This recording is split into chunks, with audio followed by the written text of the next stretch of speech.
हाँ अभी ऑन किया, अभी ऑन किया। हाँ जी हाँ जी, गुड मॉर्निंग। Good morning.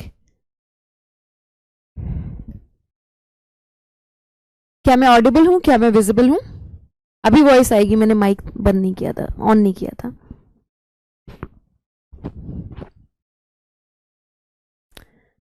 अब आवाज आ रही है? Good morning, good morning. कैसे आप लोग? आवाज आ रही है? कैसे हो आप लोग? कैसा हुआ रिप्रोडक्टिव हेल्थ का टेस्ट, कैसा हुआ? कल क्विज था और अब संडे को इसका जो 100 क्वेश्चंस वाला टेस्ट है वो भी होना है 9 बजे। तैयारी कैसे चल रही है? अभी तो आवाज आ रही है महक, मेरी आवाज अब प्रॉपर आ रही है, सब बच्चों को आ रही है। बताओ बेटा, कैसा हुआ टेस्ट?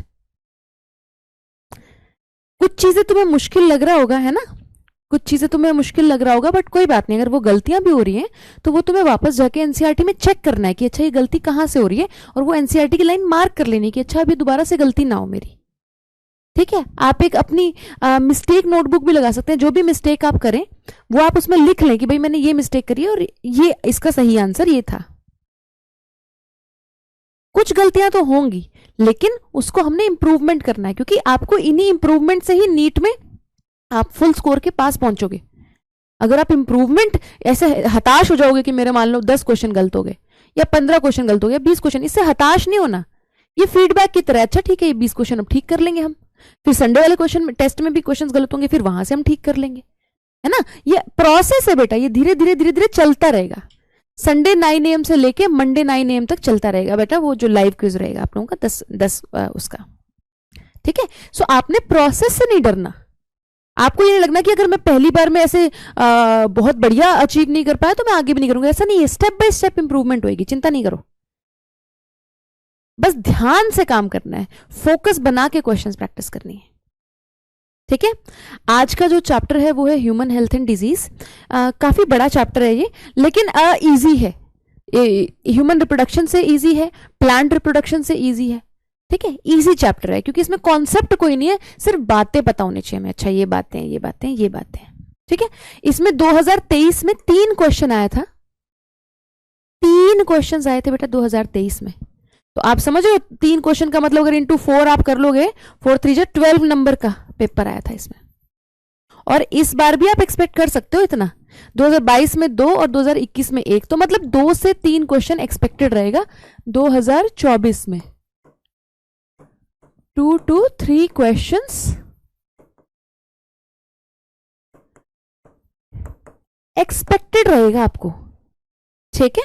अब इसमें क्या है, इसका ओवरव्यू देखो चैप्टर में, तो बड़ा ही मतलब आसान सी बात है चैप्टर में। जैसे पहली बात चैप्टर में ये है, ह्यूमन हेल्थ एंड डिजीज है चैप्टर का नाम। तो पहली बात तो आपको ह्यूमन हेल्थ डिफाइन करनी पड़ेगी कि हेल्थ की क्या डेफिनेशन है, पहले क्या थी, पहले पुराने जमाने में हिपोक्रेट्स ने क्या कहा था, इंडियन मेडिसिन सिस्टम ने क्या कहा था, और अब हम हेल्थ की क्या डेफिनेशन मानते हैं। पहली बात तो ये है। फिर दूसरा पार्ट है कि भैया डिजीजेस कौन कौन सी है।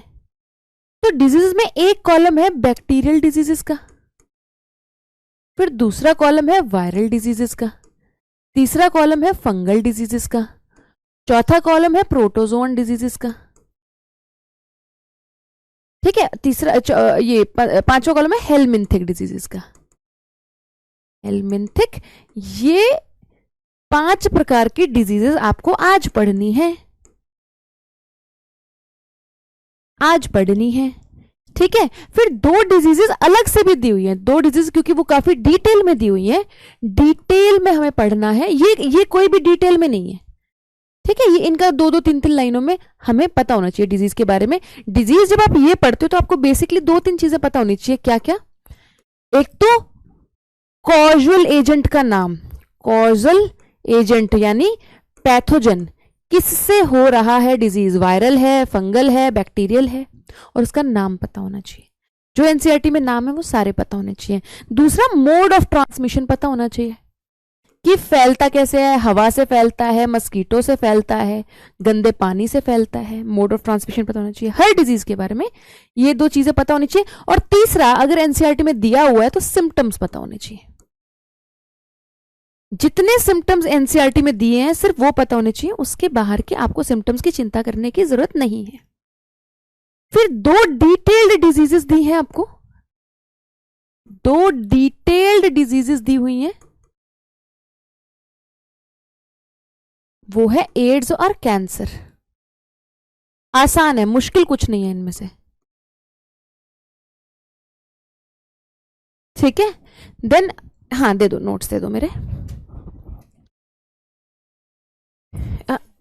ठीक है ठीक है। जो मेरे पहले नोट्स थे ना ह्यूमन हेल्थ एंड डिजीज में, मैंने उसमें इंप्रूवमेंट करी है बेटा नोट्स में ना, कुछ जैसे कुछ चीजें जो मुझे लग रहा था एडिशन होना है तो मैंने उसमें एडिशन किया है। तो जिनके पास मेरे पुराने नोट्स भी हैं वो मेरे नए नोट्स को भी आप साथ में डाउनलोड कर लीजिएगा। उसमें कुछ मैंने लाइनें हर एक उसमें ऐड की हैं एनसीईआरटी से उठा के, जो मुझे लगा कि होनी चाहिए, आपके पास नोट्स में होनी चाहिए, तो आप ये नए नोट्स भी ले लीजिएगा।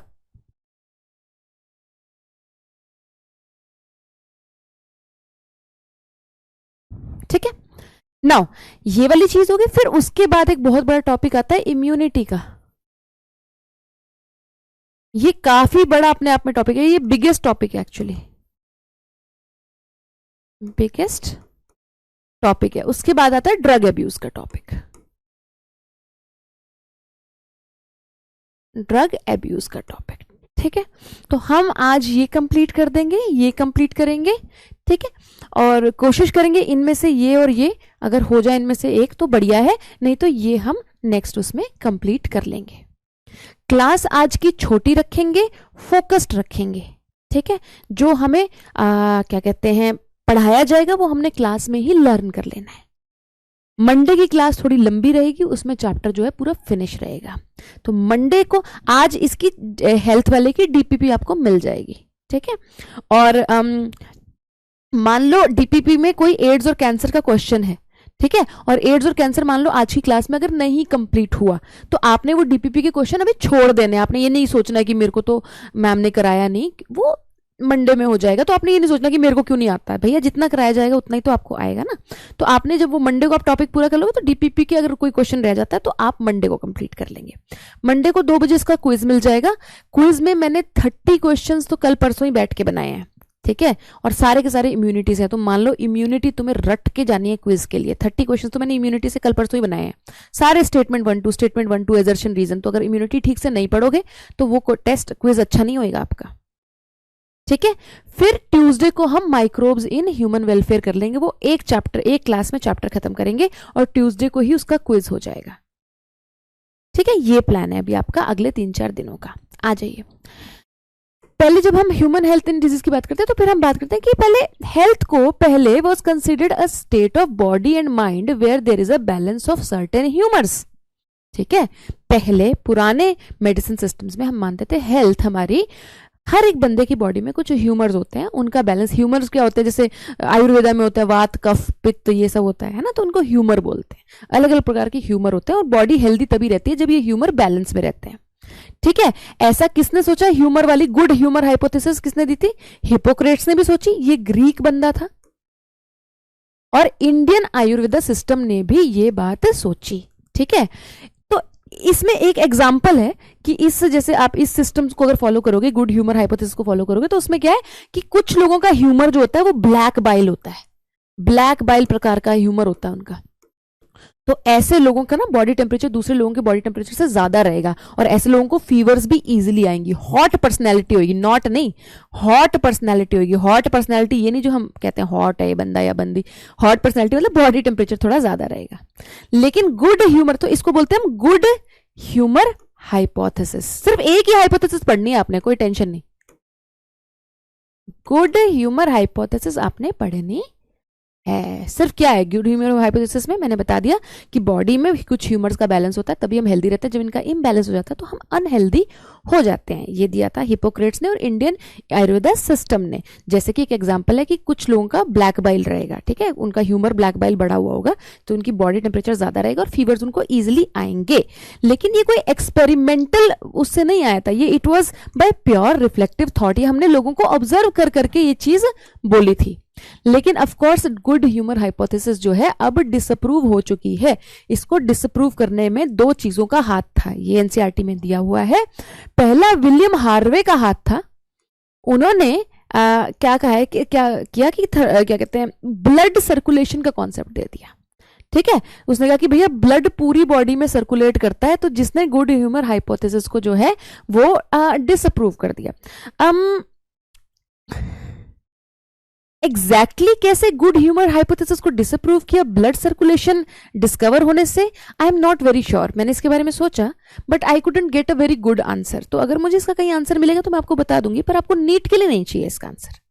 सिर्फ नीट के लिए आपको चाहिए कि गुड ह्यूमर हाइपोथेसिस दो चीजों से डिसअप्रूव हुआ, विलियम हार्वे के ब्लड सर्कुलेशन को डिस्कवर करने से, और दूसरा हमने थर्मोमीटर से, जिनको हमने बोला था कि ब्लैक बाइल है इन लोगों की बॉडी में, उनका बॉडी टेम्परेचर नाप लिया, थर्मोमीटर का इजाद हो गया। तो हमने देखा ब्लैक बाइल वाले बंदे का बॉडी टेम्परेचर भी सेम होता है एक नॉर्मल बंदे के कंपेरिजन में। तो ब्लैक बाइल जैसी कोई चीजें नहीं होती। तो इन दो चीजों ने मेजर्ड बाय थर्मोमीटर, ये एक पॉइंट है। ठीक है, ये नीचे वाला पॉइंट है, ये वाला जो पॉइंट है ये दूसरा पॉइंट है। ठीक है, अब बायोलॉजी क्या कहती है, नाउ बायोलॉजी स्टेट्स कि भैया माइंड जो है वो इन्फ्लुएंस करता है न्यूरल और एंडोक्राइन सिस्टम से हमारे इम्यून सिस्टम को, और इम्यून सिस्टम हमारी हेल्थ मेंटेन करता है। तो अब की जो थ्योरी है, और ये प्रूव्ड भी है कि ये है कि भैया माइंड बॉडी को इन्फ्लुएंस करता है, बॉडी में हमारे इम्यून सिस्टम पड़ा हुआ है, इम्यून सिस्टम हमारी हेल्थ को इन्फ्लुएंस करता है। ठीक है, यहां तक आपको बात समझ में आ गई? कहाँ है आप लोगों का, मैं मैसेजेस देख लेती हूँ। हाँ बेटा, क्विज में पुराना क्वेश्चन ही होगा। जैसे रिप्रोडक्टिव हेल्थ का आपने अगर पहले कभी टेस्ट दिया होगा, जब ये फ्री क्लास हुई थी यूट्यूब पे, अगर आपने तब टेस्ट दिया तो टेस्ट का क्वेश्चन ऑब्वियसली सेम ही रहा होगा क्विज का क्वेश्चन, है ना।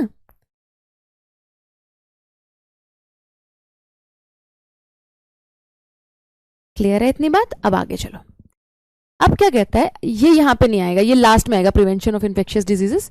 तो इसको अभी हम यहां पे छोड़ देते हैं। अब इधर आ जाओ ह्यूमन हेल्थ एंड डिजीज में। चलो,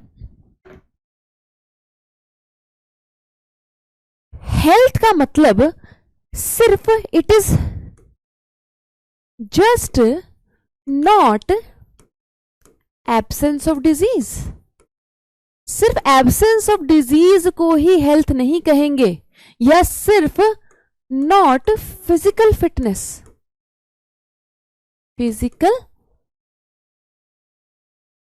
सिर्फ फिजिकल फिटनेस को या एब्सेंस ऑफ डिजीज को हेल्थ नहीं कहेंगे। हेल्थ जो है वो complete physical, mental and social wellbeing है एक इंसान की। ठीक है, कंप्लीट फिजिकल सोशल वेलबींग है। ठीक है, मेंटल वेलबींग है तो मतलब फिजिकल हेल्थ भी आ गई उसमें मेंटल वेलबींग हेल्थ भी आ गई, और उसमें सोशल हेल्थ भी आ गई। ठीक है, तो हेल्दी रहने के फायदे क्या है? फायदा क्या है हेल्दी रहने का? Healthy person is more efficient, NCERT कह रही है।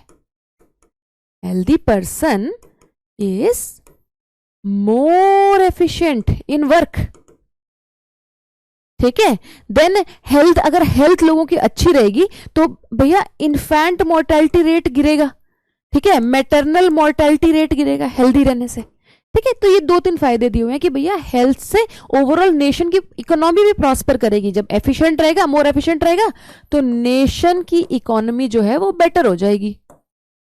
इकोनॉमी बेटर हो जाएगी, हम बढ़िया तरीके से अपने अपने ऑफिस में काम कर पाएंगे, बच्चे बढ़िया तरीके से पढ़ पाएंगे। ठीक है, अब हेल्थ जो है, कहां गया ये रहा, हेल्थ किस किस चीज से अफेक्ट होती है? जेनेटिक डिसऑर्डर्स से अफेक्ट होती है, इन्फेक्शन से अफेक्ट होती है, और लाइफस्टाइल से अफेक्ट होती है।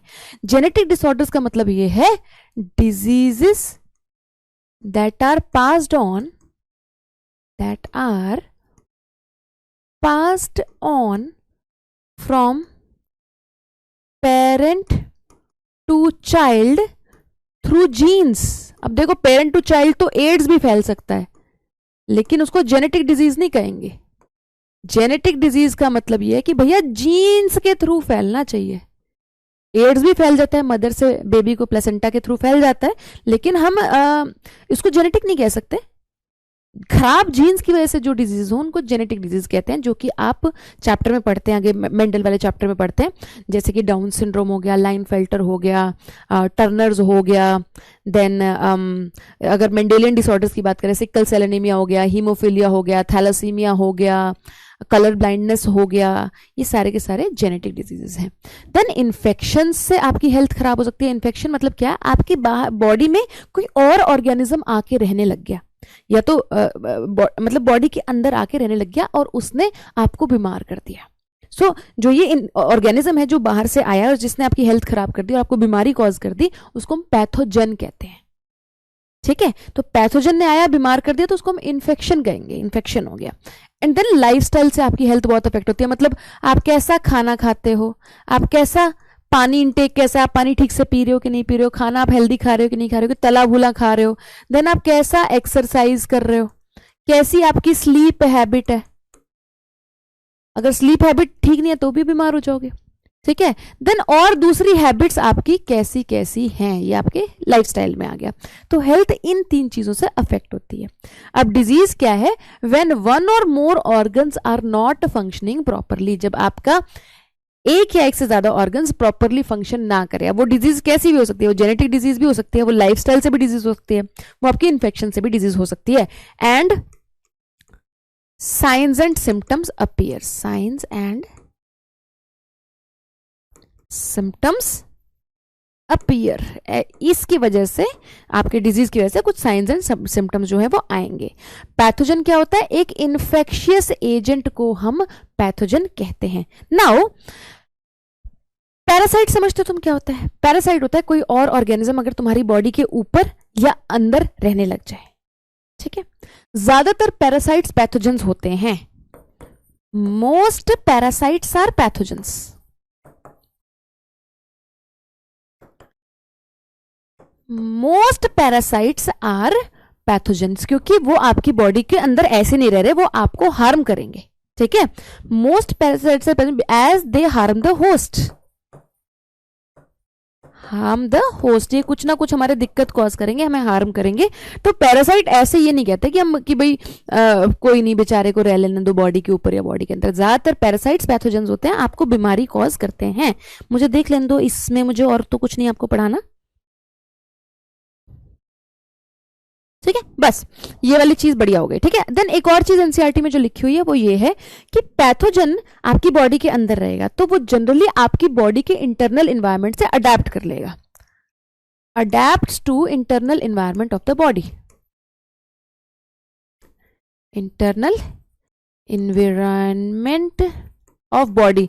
जैसे कि अगर किसी को मेरे गट में रहना है, किसी को मेरे डाइजेस्टिव ट्रैक्ट में रहना है, तो उसको मेरे स्टमक के लो पीएच से भी बचना पड़ेगा, उसको मेरी इंजाइमेटिक एक्टिविटी से भी बचना पड़ेगा, नहीं तो वो रह नहीं पाएगा। इस पैराग्राफ में मैंने आपको क्या समझाया है कि health is not just absence of disease या physical fitness, it is overall mental, physical and social wellbeing.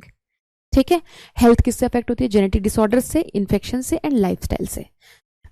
अगर कोई वन और मोर ऑर्गन्स की फंक्शनिंग अगर खराब हो जाए तो हम बोलते हैं कि उसको डिजीज हो चुका है। ठीक है, और डिजीज जो है वो पैथोजन से भी हो सकती है। वैसे तो डिजीज जेनेटिक भी हो सकती है, लेकिन अगर इन्फेक्शियस डिजीज है तो वो पैथोजन से हो सकती है। पैथोजन क्या है? एक ऐसा ऑर्गेनिज्म जो बीमारी कॉज करे। An organism that is causing disease is pathogen. Simple, लिख लो इसका डेफिनेशन, मैंने वैसे नोट्स में भी दिया हुआ है। और मोस्ट पैरासाइट्स जो होते हैं हमारी बॉडी पे वो पैथोजेंस होते हैं।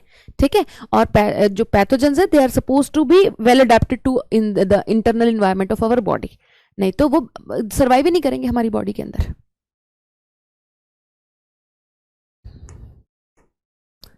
नाउ डिजीजेस जो हैं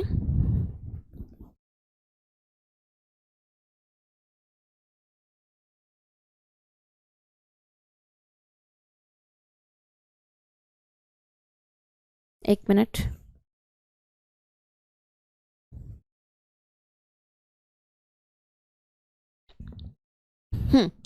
डिजीजेस जो हैं वो 2 प्रकार की हैं। ठीक है, इन्फेक्शियस डिजीजेस या non infectious disease. Infectious disease होती हैं जो किसी पैथोजन की मदद से कॉज होती हैं और इजीली स्प्रेड कर जाती हैं एक दूसरे से हम लोगों को। ठीक है। नॉन इन्फेक्शियस डिजीज होती है जो पैथोजन की वजह से नहीं होती है, pathogen is not included.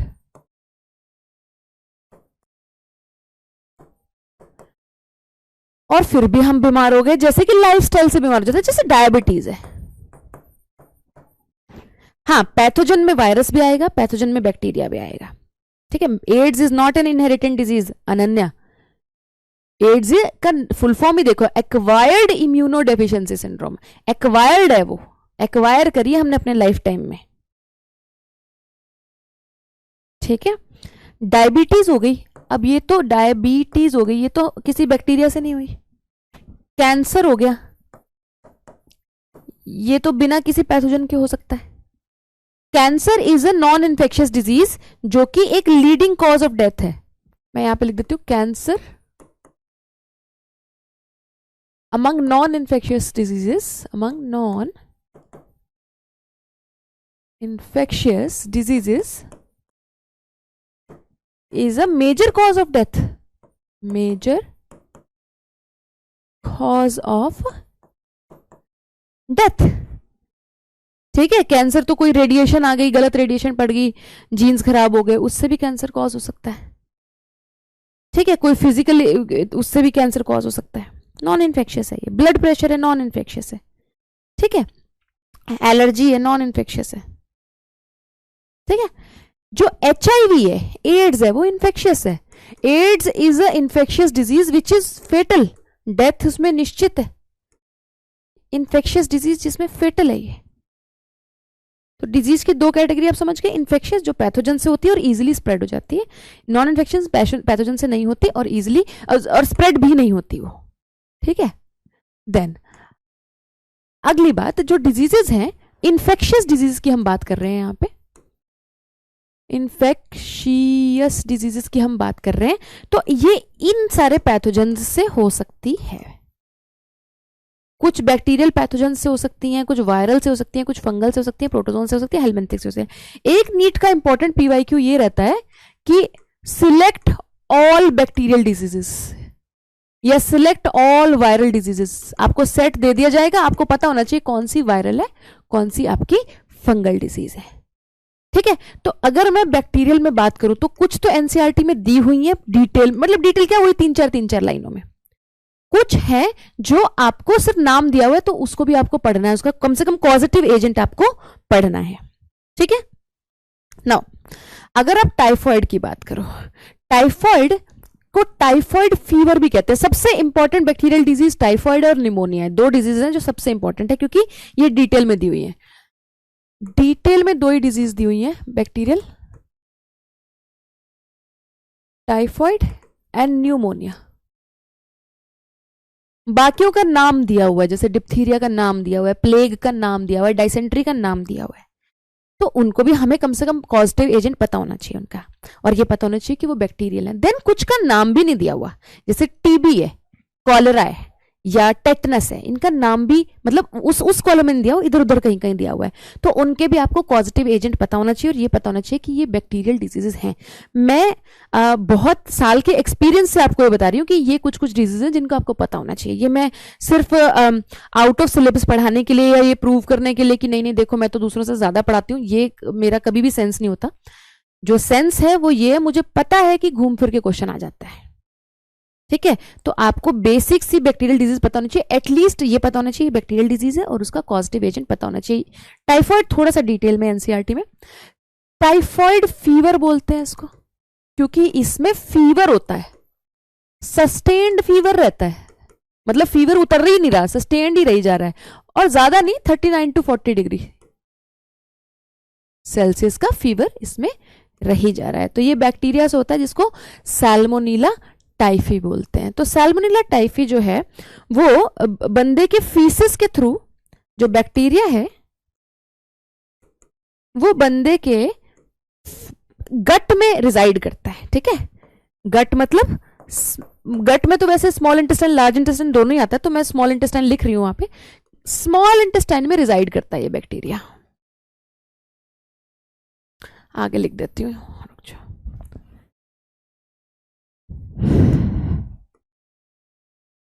Bacteria resided करता है स्मॉल इंटेस्टाइन में, रिजाइड्स इन स्मॉल इंटेस्टाइन। लेकिन सिर्फ ये स्मॉल इंटेस्टाइन में रहता नहीं है, ये ब्लड के थ्रू मूव्स टू ब्लड और फिर spreads to different organs, spreads to different organs, दूसरे ऑर्गन्स में भी चला जाता है। ठीक है, अब ये करता क्या है, जब ये स्मॉल इंटेस्टाइन में रहता है तो ये स्मॉल इंटेस्टाइन को डैमेज करता है। स्मॉल इंटेस्टाइन में भी रहता है ना, मेन तो इसका स्मॉल इंटेस्टाइन ही घर है, बाकी ब्लड में जाके दूसरे ऑर्गन्स में चला जाता है, वो एक अलग बात है। तो ये स्मॉल इंटेस्टाइन में छेद कर देता है, सीवियर केस में परफोरेशन कर देता है स्मॉल इंटेस्टाइन की, perforation of small intestine, and death भी हो सकती है, सीवियर केसेस में डेथ भी हो सकती है। अब जब ये बंदा फीसिस रिलीज करेगा, फीसिस मतलब अनडाइजेस्टेड वेस्ट रिलीज करेगा, अनडाइजेस्टेड वेस्ट में इस बैक्टीरिया, जैसे अनडाइजेस्टेड वेस्ट है तो यहां पे बैक्टीरिया भी होएगा, साथ में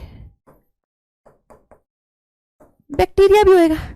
अब ये अनडाइजेस्टेड वेस्ट मान लो वाटर कंटेमिनेट हो गया, इससे वाटर कंटेमिनेट हो गया है ना। अब ड्रिंकिंग वाटर में मान लो, देखो अगर फीकल वेस्ट सही से नहीं डिस्पोज ऑफ किया जाएगा, अब जैसे गांव है, कई जगह बहुत होता है ऐसे टॉयलेट नहीं होते, तो मान लो नदी के किनारे कोई वॉशरूम गया तो वहां से वो नदी के पानी में जा सकता है, जो फीसेस है वो नदी के पानी में मिल सकता है, और वहां से बैक्टीरिया, अगर लोग उस नदी का पानी पी रहे हैं तो वो ड्रिंकिंग वाटर में जाके कंटेमिनेट हो गया वाटर, है ना। देन फूड, कंटेमिनेटेड फूड को कंटेमिनेट कर सकता है, कंटेमिनेटेड फूड कर सकता है ये।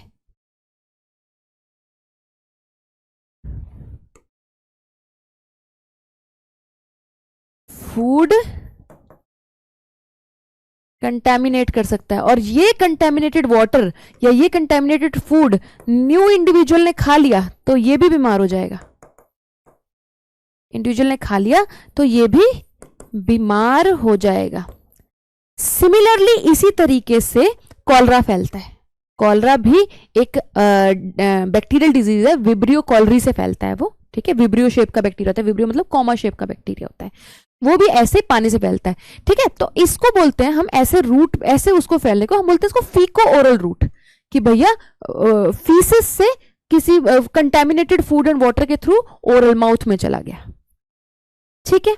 तो आपको बेसिक्स इसकी बातें पता है, क्रैम्प, पेन हो जाता है, क्रैम्प्स हो सकता है, सस्टेन्ड फीवर रहेगा, इंटेस्टाइनल परफोरेशन हो सकता है। जो एकमात्र टेस्ट आपकी एनसीईआरटी में दिया हुआ है वो है Widal test, confirmation of typhoid के लिए, कंफर्मेशन ऑफ टाइफॉइड के लिए, और आपने कोई टेस्ट नहीं करना। एक आपको एड्स के लिए टेस्ट दिया हुआ है अलाइजा, ठीक है, और एक आपको अलाइजा भी इस चैप्टर में दिया हुआ, किसी और चैप्टर में दिया हुआ है, यहाँ पे आपको एक ही टेस्ट दिया हुआ पूरे ह्यूमन हेल्थ एंड डिजीज में। बाकी आपको कोई टीचर कुछ भी पढ़ाता रहे, मिचल टेस्ट, फलाना टेस्ट, धमकाना टेस्ट, कुछ नहीं आना बेटा, सिर्फ एक टेस्ट आना है। बच्चे बाकी टेस्ट कर करके ये टेस्ट भी भूल जाते हैं, और ये नीट का PYQ है, बहुत बार आ चुका है। फिर एनसीईआरटी में मैरी मेलन का केस दिया हुआ है। मैरी मेलन एक कुक थी, ये बंदी, इसको टाइफॉइड मैरी बोलते हैं। ये टाइफॉइड की कैरियर थी, टाइफॉइड की कैरियर थी। इसका मतलब ये है कि इसको खुद टाइफॉइड नहीं होता था, ठीक है, ये टाइफॉइड इसको एक बार हुआ होगा फिर ये ठीक हो गया, लेकिन इसकी बॉडी में अभी भी वो था क्या, हाँ, इसको एंटेरिक फीवर भी कहते हैं। सही कह रहे हो आप, सही कह रहे हो महकदीप आप, ठीक है। तो इसकी बॉडी में अभी भी टाइफॉइड का बैक्टीरिया घूम रहा था, तो जब ये फीसिस रिलीज करती थी तो उसमें टाइफॉइड का बैक्टीरिया आता था।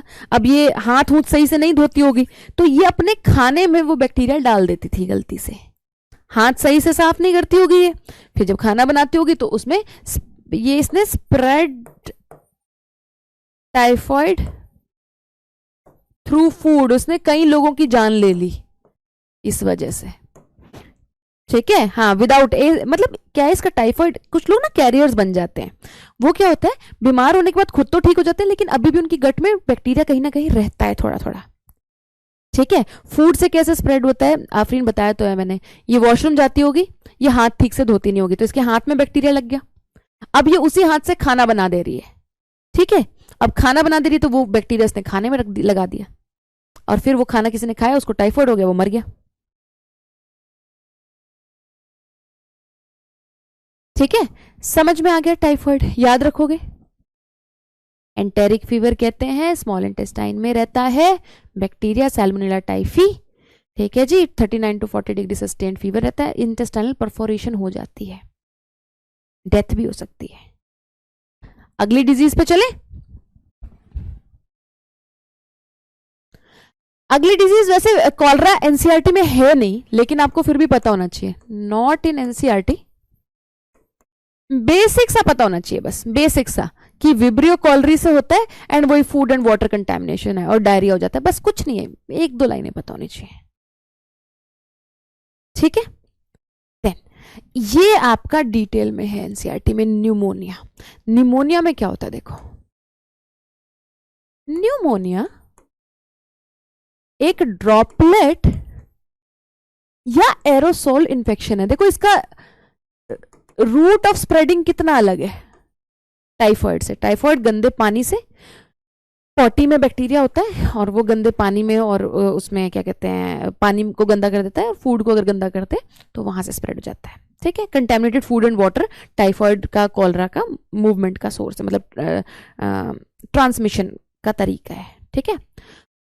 न्यूमोनिया हवा से फैलता है, बाय एयर।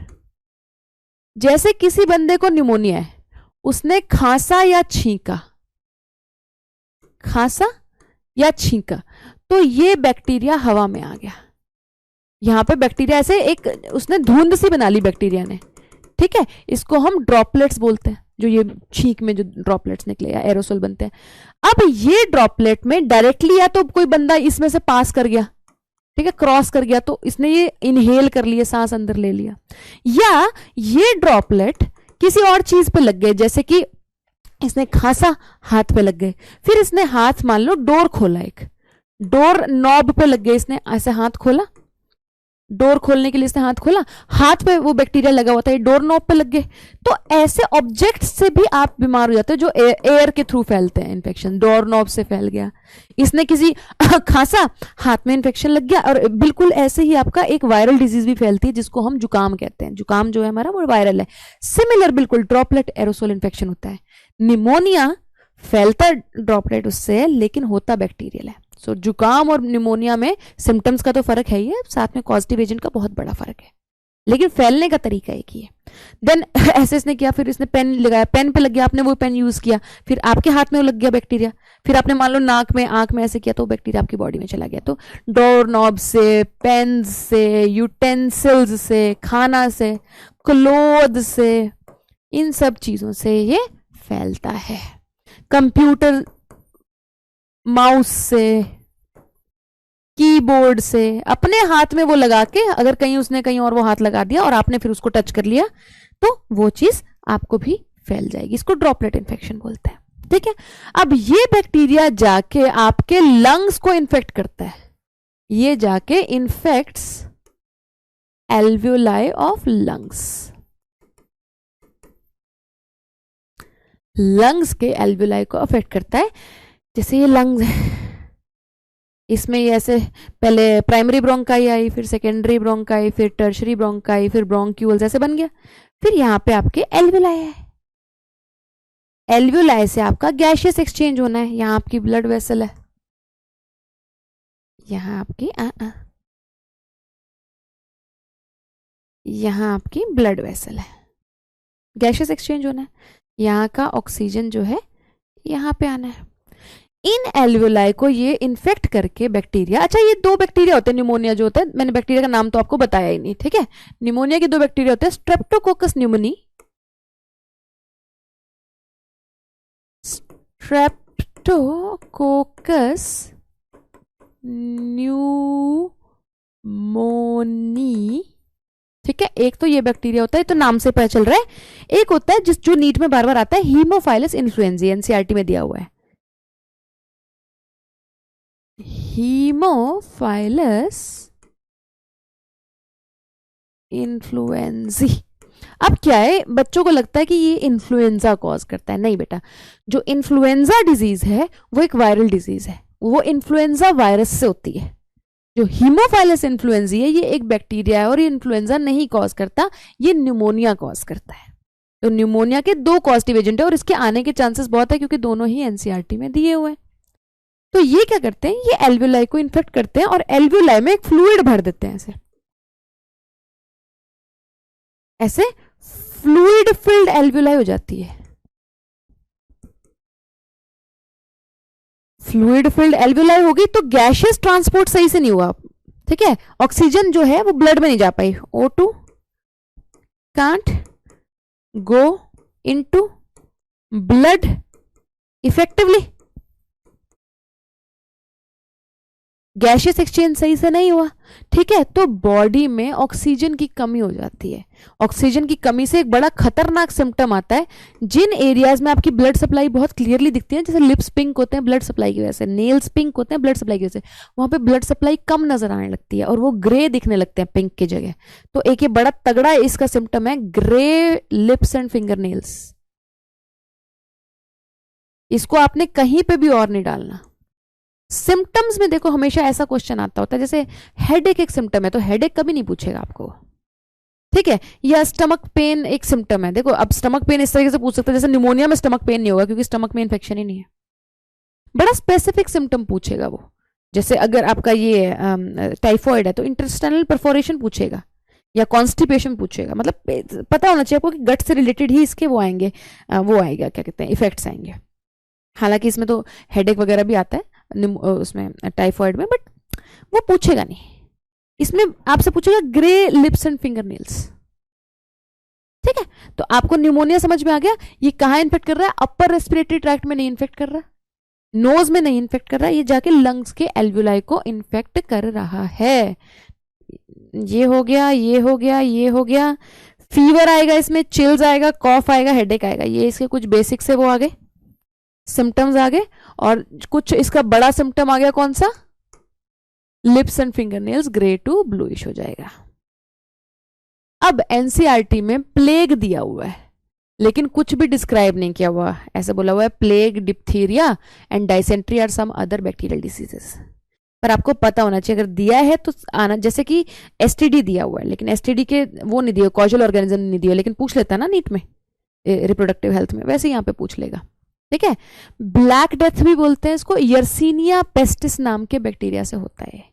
यर्सीनिया पेस्टिस नाम के बैक्टीरिया से होता है। ये बैक्टीरिया एक्चुअली एक छोटी सी फ्लाई पे चिपका होता है ऐसे, ठीक है। एक छोटी सी फ्लाई पे चिपका होता है ये बैक्टीरिया, ऐसे ये ऐसे चिपका होता है इस पे, ठीक है। ये जो फ्लाई है इसको जेनोप्सेला कहते हैं और रैट फ्ली। ये फ्लाई जो है वो रैट पे रहती है, ये फ्लाई जो है वो रैट पे रहती है, ठीक है। तो ये फ्लाई इसके ऊपर बैठी होती है। अब क्या होता है, कभी कभी ये फ्लाई गलती से ह्यूमंस को काट लेती है। जब ये ह्यूमंस को काट लेती है तो ये बैक्टीरिया जो है ये ह्यूमंस को ट्रांसफर हो जाता है और हमारे अंदर एक डिजीज आती है जिसको हम प्लेग कहते हैं। प्लेग में पूरी बॉडी में रेड स्पॉट्स होते हैं जो आगे जाके ब्लैक धब्बे बन जाते हैं, इसलिए इसको ब्लैक डेथ कहते हैं। और ब्यूबोनिक प्लेग इसलिए कहते हैं क्योंकि ना एक लंप सा बन जाता है आपके आर्म पिट वाले एरिया में और ग्रॉइन एरिया में, इसको ब्यूबो बोलते हैं इस लंप को, ठीक है। बस आपको इतना सा करना है। फैलता कैसे है, ये वेक्टर के थ्रू फैलता है, ये कैरियर है इसका, रैट फ्ली, जेनोप्सेला, ठीक है। कुछ नहीं दिया हुआ एनसीईआरटी में, सिर्फ प्लेग नाम दिया हुआ है। आपको पता होना चाहिए कौन से बैक्टीरिया से फैलता है, कैसे फैलता है, और कुछ नहीं। सिम्टम्स नहीं भी पता होंगे तो कोई दिक्कत नहीं, ठीक है। देन टीबी कहीं नहीं दिया हुआ, ठीक है, लेकिन आपको पता होना चाहिए माइकोबैक्टीरियम ट्यूबरक्लोसिस से होता है। कॉक्स डिजीज नहीं भी पढ़ोगे तो कोई दिक्कत नहीं है, बस आपको ये पता होना चाहिए कि माइकोबैक्टीरियम ट्यूबरक्लोसिस नाम के बैक्टीरिया से होता है। सिम्टम्स नहीं भी पढ़ोगे तो कोई दिक्कत नहीं है, ठीक है। ये नोट्स मैं आपको दे दूंगी, आपको नोट्स में पता चल जाएगा आपको क्या पढ़ना है और क्या नहीं पढ़ना। बीसीजी वैक्सीन होती है टीबी के लिए, बैसिलस कैलमेटिक यूरिन वैक्सीन होती है। बीसीजी वैक्सीन भी एनसीईआरटी में नहीं दी हुई है, फिर भी मैंने लिख दिया क्योंकि पुराने कुछ क्वेश्चंस आए हुए हैं, ठीक है। लेप्रेसी कहीं नहीं दिया हुआ है, एनसीईआरटी में नाम भी नहीं दिया हुआ है, ना टीबी का नाम दिया हुआ है ना लेप्रेसी का नाम दिया हुआ है, लेकिन आपको दोनों पता होना चाहिए कि ये बैक्टीरियल डिजीज है। हैंसन्स डिजीज भी नहीं पता होगा कोई दिक्कत नहीं, पर आपको पता होना चाहिए माइकोबैक्टीरियम लेप्रेसी होता है, दोनों ही माइकोबैक्टीरियम से होते हैं। ट्यूबरकुलोसिस और लेप्रेसी दोनों ही प्लेग क्यूरेबल है बेटा, अब तो क्यूरेबल है, ये क्यूरेबल है, क्यूरेबल है, क्यूरेबल है बेटा।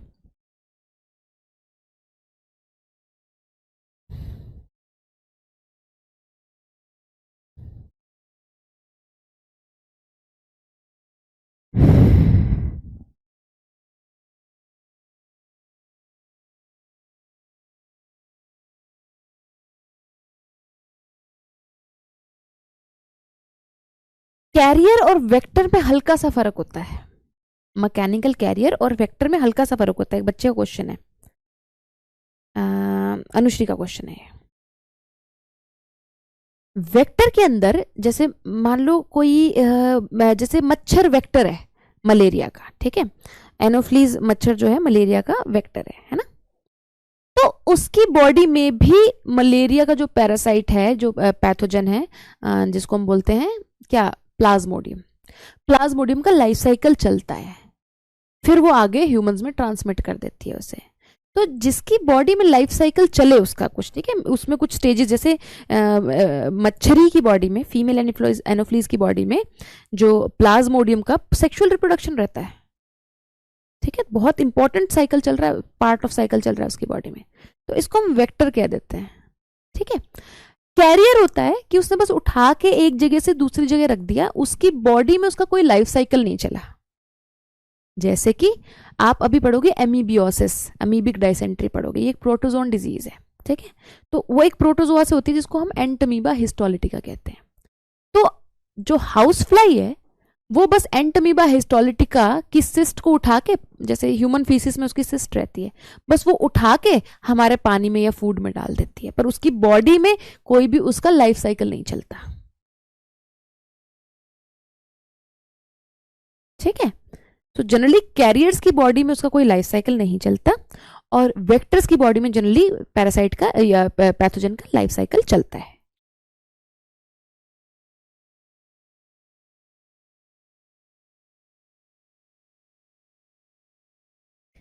टीबी क्योरेबल है, प्लेग क्योरेबल है, बैक्टीरियल डिजीज कोई ऐसी नहीं है जो क्योरेबल ना हो।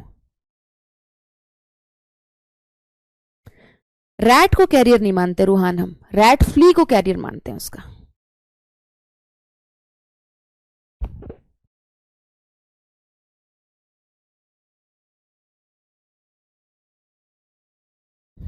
टीबी में कुछ नहीं रिपीट करना, सिर्फ टीबी का बैक्टीरिया पता होना चाहिए, माइकोबैक्टीरियम ट्यूबरकुलोसिस, और कुछ नहीं। साइड में रहो।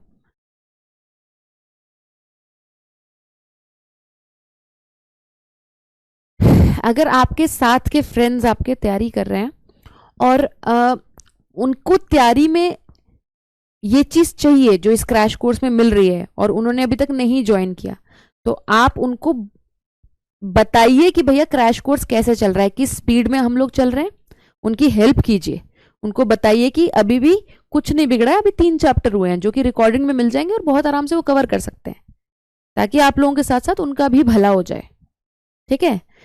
जो भी क्रैश कोर्स लगाएगा उतना तो अगर आप मेहनत करोगे तो आप मान के चलो आप अच्छा ही स्कोर करोगे बायोलॉजी में। अगर मेहनत नहीं करोगे, क्लासेस नहीं लगाओगे, क्विज नहीं लगाओगे, एनसीईआरटी नहीं पढ़ोगे, टेस्ट नहीं करोगे, तब तो कोई गारंटी नहीं किसी की भी। पर जो भी ये सारे स्टेप्स करेगा, ध्यान से सुनेगा, उसका स्कोर अच्छा ही आएगा नीट में। आउट ऑफ एनसीईआरटी क्वेश्चंस नहीं आते हैं ना, नहीं आएंगे, चिंता मत करो।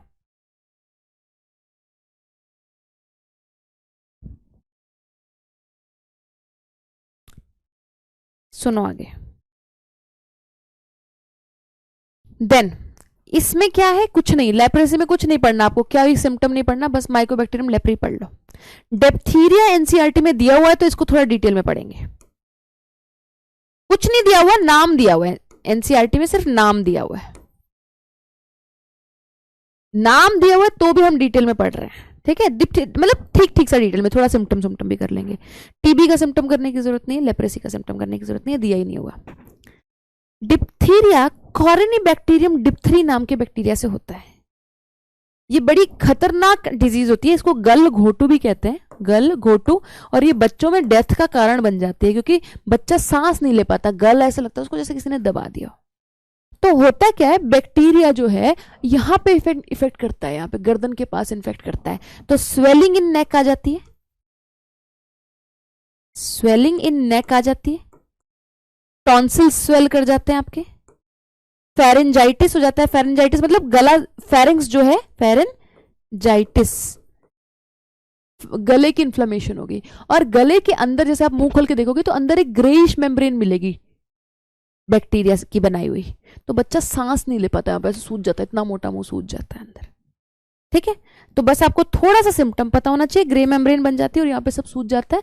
और इसका ये पता होना चाहिए, बैक्टीरिया कॉर्निबैक्टीरियम डिप्थरी। ठीक है, देन इसकी वैक्सीन थोड़ी सी जान लो, डीपीटी वैक्सीन। ये एक्चुअली 3 बीमारियों के लिए एक ही वैक्सीन है। डिप्थीरिया, परट्यूसिस एक बीमारी होती है, परट्यूसिस, और ये टेटनस। एनसीईआरटी में नहीं है, फिर भी आपको थोड़ा सा पता होना चाहिए इसके बारे में। ठीक है, देन आगे चलेंगे। लास्ट जो बैक्टीरियल डिजीज है वो है टेटनस। टेटनस होगा क्लॉस्ट्रीडियम टेटनी से, जिसको हम लॉक जॉ डिजीज भी कहते हैं। स्केलेटल मसल्स का यहाँ पे जैसे जॉ का है, ये वाली मसल जो पूरी वो हो जाएगी, टाइटन हो जाएगी, पैरालाइज हो जाएगी। ठीक है, और ये ऑफन फेटल होती है, डेथ हो सकती है इसमें। सस्टेन्ड कॉन्ट्रैक्शन रहेगा वॉलेंट्री मसल का। ठीक है जी, जैसे कि जॉ मसल का हो गया, बैक मसल का हो गया। ठीक है, और इसमें जो अगर किसी को हो जाए टेटनस, ये आप अभी इम्यूनाइजेशन वाले, इम्यूनिटी वाले चैप्टर में पढ़ोगे, एंटी टेटनस सीरम देते होते हैं। नाउ अगर मैं बैक्टीरिया वाले को सम अप करूं, मुझे देख लेने दो बैक्टीरिया का कोई रह तो नहीं गया आपका पार्ट।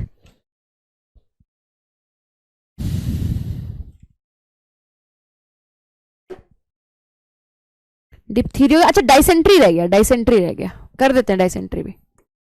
अगर बैक्टीरियल में मैं सम अप करूं, टाइफॉइड डिटेल में पता होना चाहिए, न्यूमोनिया डिटेल में पता होना चाहिए, ये 3 दोनों डिटेल में दिए हुए हैं। फिर दिया हुआ एक नाम डिप्थीरिया एनसीईआरटी में, वो आपको पता होना चाहिए। देन एक दिया हुआ है प्लेग, ये पता होना चाहिए। साथ में एक दिया हुआ है डाइसेंट्री, जिसके बारे में मैंने बताया नहीं। डाइसेंट्री में डायरिया हो जाता है। देखो डाइसेंट्री एमीबिक डाइसेंट्री भी होती है, प्रोटोजोन भी होती है और बैक्टीरियल भी होती है, तो बस कॉजल एजेंट का फर्क है, सिम्टम सेम रहता है। डायरिया होता है इसमें, दस्त लग जाते हैं, डायरिया हो जाता है। कौन से बैक्टीरिया से होता है? शिगेला बैक्टीरिया होता है, शिगेला से हो जाता है, और ई कोलाई से भी हो जाता है, ये ई कोलाई से भी होता है, दस्त लग जाते हैं इसमें। ठीक है, बैसिलर डाइसेंट्री बोलते हैं इसको, क्योंकि बैसिलस शेप के बैक्टीरिया से होता है। डाइसेंट्री दिया हुआ है एनसीईआरटी में, बैसिलस नहीं दिया हुआ, पर मैं बता रही हूं आपको।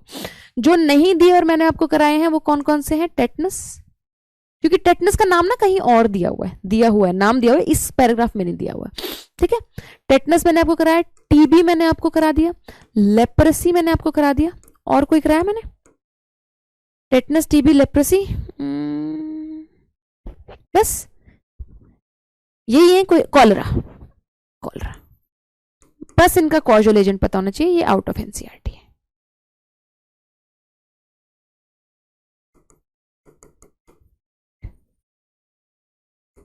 आउट ऑफ एनसीईआरटी तो नहीं बोलूंगी, छोड़ो। Given in other areas of NCERT,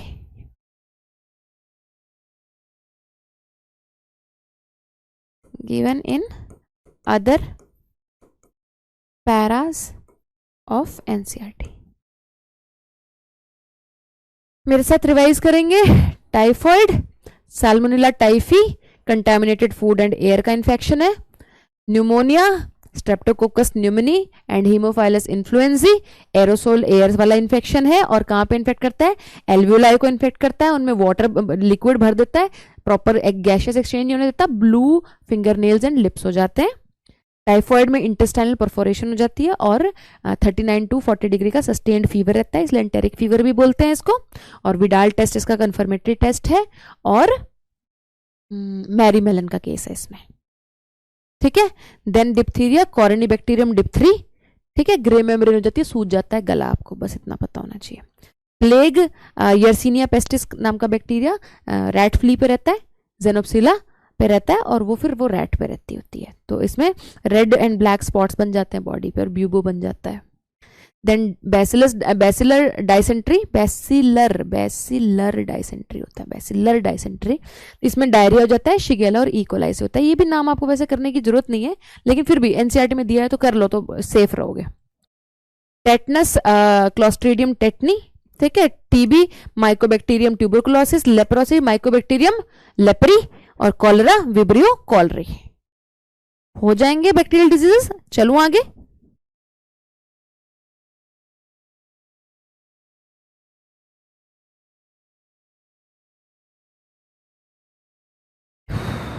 citrus canker ना प्लांट्स की डिजीज है, ह्यूमन की डिजीज नहीं है। एंथ्रेक्स होता है बैसिलस एंथ्रासिस से। निमोनिया क्योरेबल है बेटा। एचपीवी एक्चुअली योविका पूछ रही है कि मैम एचपीवी से सर्वाइकल कैंसर होता है, तो कैंसर को हम नॉन इन्फेक्शियस क्यों मानते हैं? बेटा पहली बात तो योविका, एचपीवी से सर्वाइकल कैंसर का खतरा बढ़ जाता है। ऐसा नहीं होता कि अगर एचपीवी चला गया तो आपको, अगर किसी को जेनिटल वॉर्ड्स हो गए तो उसको सर्वाइकल कैंसर होना ही होना है। इन्फेक्शियस एजेंट ये होते हैं कि अगर वो चला गया बॉडी में तो उसने बीमारी कॉज करनी ही करनी है। ये जस्ट चांस बढ़ा देते हैं सर्वाइकल कैंसर होने का। पहली बात तो मतलब उसके लिए कंडीशंस बेटर कर देते हैं सर्वाइकल कैंसर होने के लिए। दूसरी बात, कैंसर तो बहुत सारे नॉन ऐसे एजेंट से, बायोलॉजिकल एजेंट से नहीं होता। कैंसर तो बहुत सारे ऐसे नॉन बायोलॉजिकल एजेंट से भी हो जाता है, जैसे फिजिकल एजेंट से हो जाता है, ठीक है, रेज से हो जाता है, केमिकल एजेंट से हो जाता है, टोबैको से हो जाता है। समझ गए आप कि क्यों नहीं है कैंसर इन्फेक्शियस? वूपिंग कॉफ होता है पर्ट्यूसिस, ये भी बैक्टीरियल डिजीज है। एस्थमा एक एलर्जिक कंडीशन है, वो इन्फेक्शियस नहीं है बेटा। एस्थमा का क्योर हम अभी पढ़ेंगे। और कोई डिजीज आपको बैक्टीरियल नहीं पढ़नी, जितनी मैंने पढ़ा दी उतनी ही पढ़नी है। कोई टेस्ट नहीं करना आपको विडाल टेस्ट के अलावा। कोई इनक्योरेबल डिजीज नहीं पढ़ी हमने सानिया अभी तक, सब क्योरेबल है। इनक्योरेबल में आप सिर्फ एड्स पढ़ते हो और कुछ नहीं पढ़ते।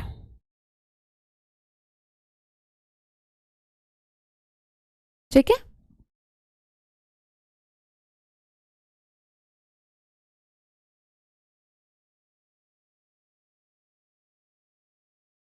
मैम हिपोक्रेट्स कौन है? ग्रीक बंदा था जिसने गुड हाइपोथेसिस में वो करी थी, बनाई थी। शीक शुक टेस्ट कुछ नहीं आएगा। शिगेला एक बैक्टीरिया है जिससे बैक्टीरियल डाइसेंट्री हो सकती है, मंताशा, और ई कोलाई से भी बैक्टीरियल डाइसेंट्री हो सकती है। सो बैक्टीरियल डाइसेंट्री बहुत सारे बैक्टीरिया से कॉज हो सकती है।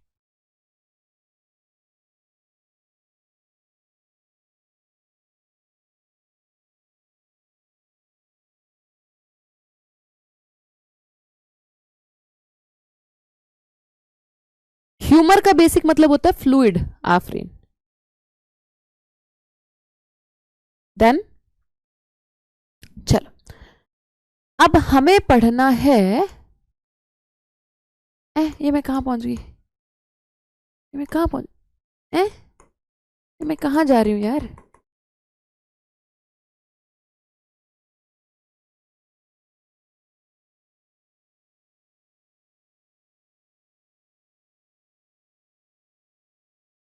वायरल डिजीजेस पे।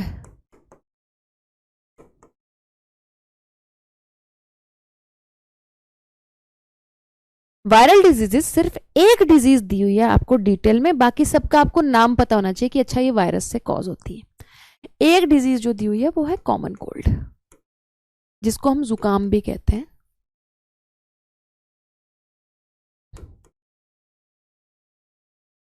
जुखाम होता है, वैसे जुकाम लिख दिया मैंने, चलो कोई बात नहीं। ये ग्रुप ऑफ वायरसेस से होती है जिसको राइनो वायरसेस बोलते हैं हम। राइनो वायरसेस का ग्रुप होता है, उनसे होता है ये वायरस जो है वही ड्रॉपलेट इन्फेक्शन है। जैसे मैंने निमोनिया में बताया था, छींकने से, खांसने से हवा में चले गए, वहां से किसी के हाथ में लग गए, आंखों में लग गए, तो फिर वहां से उस तरीके से फैल जाते हैं, ड्रॉपलेट इन्फेक्शन। स्प्रेड डायरेक्टली भी कर सकता है, बाय इन्फेक्टेड आइटम से भी कर सकता है, इन्फेक्टेड आइटम से भी स्प्रेड हो सकता है, जैसे कि पेन, वही कप, ये सब, ठीक है। और बाय इनहेलिंग ड्रॉपलेट्स डायरेक्टली, उससे भी हो सकता है, उससे भी हो सकता है। तुम्हें पता है जुकाम बिल्कुल निमोनिया की तरह फैलना है, छींकने से, खांसने से, वो आपके सांस में चली गई या वो हाथ में लग गई, फिर कहीं और लग गई, इस तरीके से। तो अगर आपको जुकाम वाला बंदा है, आपको उसके पास नहीं जाना, क्योंकि जुकाम वाला बंदा कहीं भी टच करेगा, पहले उसमें छींकेगा, खांसेगा, फिर कहीं लगा देगा, और आपने भी वहां पे हाथ लगा दिया और फिर अपने अपने नाक पे, आंख में लगा दिया, तो आप बीमार होने होने। आपने देखा घर में एक बंदे को जुकाम होता है तो सबको जुकाम हो जाता है धीरे धीरे, क्योंकि वो बंदा वॉशरूम तो जाएगा, तो वो ऐसे ऐसे करेगा, फिर वो वॉशरूम के डोर को हाथ लगा देगा, तो आप भी हाथ लगा दोगे, फिर वो आपके अंदर चला जाएगा। हाथ से अंदर नहीं जाएगा, ऑफकोर्स सांस से अंदर जाएगा, ठीक है। सिमिलरली निमोनिया वाले बंदे को भी अपने सेपरेट रखना है, नहीं तो सबको निमोनिया हो जाएगा घर में। अब निमोनिया और इसमें एक तो ये फर्क है, वायरस का फर्क है, देन इन्फेक्शन का फर्क है।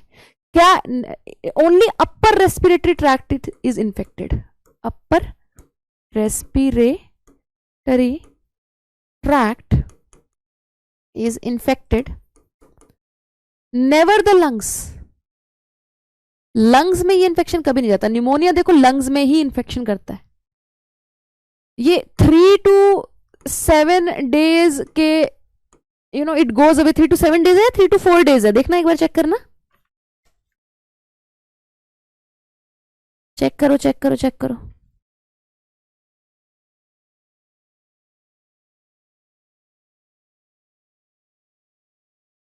हम्म, 3 to 7 बिजनेस डेज में जाता है ये, ठीक है।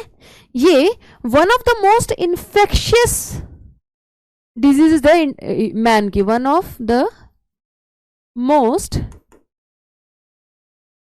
इन्फेक्शियस डिजीजेज है in man, but fortunately severe नहीं है, डेथ नहीं होती इससे। तो ये अपर रेस्पिरेटरी ट्रैक्ट को इन्फेक्ट करेगा, कभी भी लंग्स में नहीं जाएगा। तो इसके सिम्टम्स क्या होंगे आपको पता है, nasal discharge, nasal congestion, discharge and congestion, ये आप एनसीईआरटी में मार्क कर रहे हो साथ साथ में। नेजल डिस्चार्ज हो जाएगा, कंजेशन हो जाएगा, देन सोर थ्रोट हो जाएगा, और क्या होगा, स्नीजिंग हो जाएगा, हेडेक रहेगा। जुकाम में तुम्हें क्या क्या होता है, लिख दो सब कुछ, लिख दो सब कुछ, ठीक है। जुकाम में सिर्फ तुम्हें इतना ही करना है, वायरल डिजीज आपको सिर्फ यही दी हुई है, और आपको बस पता होना चाहिए अगली कौन सी वायरल है, बाकी आपको कुछ नहीं टेंशन लेनी वायरल की। ये चीज नोट कर लो, नहीं तो ये नोट्स में मिल ही जाएगी आपको, एनसीईआरटी में मार्क कर लो अभी, ठीक है। ड्रॉपलेट इन्फेक्शन है तो आपको पता ही है, ठीक है। देन ये सारी डिजीजेस वायरल है, और मैंने यहां पे एक जगह जमा करके रख दी ताकि आपको पता चल जाए कि अच्छा ये वायरल है। डेंगू और चिकनगुनिया दिया हुआ एनसीईआरटी में, बस उस पैराग्राफ में नहीं दिया हुआ, डिटेल में कुछ नहीं दिया हुआ, कौन से वायरस से कुछ नहीं है, डेंगू वायरस होता है, चिकनगुनिया वायरस होता है, कुछ नहीं आपने पढ़ना। जो क्वेश्चन आता है वो ये है कि किससे फैलता है, वेक्टर क्या है इसका। फीमेल एडीज मस्कीटो है, कौन सा मस्कीटो से कौन सी डिजीज फैलती है, ये क्वेश्चन आ जाता है। जैसे कि इससे एनोफ्लीस से मलेरिया फैलता है, एडीज से चिकनगुनिया और डेंगू फैलता है, क्यूलेक्स से फाइलेरियासिस फैलता है। तो ये आपको कौन से मच्छर से, और हमेशा फीमेल मच्छर से ही फैलेगा ये, क्योंकि मेल मच्छर ह्यूमंस को काटते नहीं है, क्योंकि मेल मच्छरों को कैल्शियम नहीं चाहिए होता, फीमेल मच्छरों को ह्यूमन ब्लड से कैल्शियम चाहिए होता है ताकि वो अपने एग्स बना सकें प्रॉपरली, ठीक है।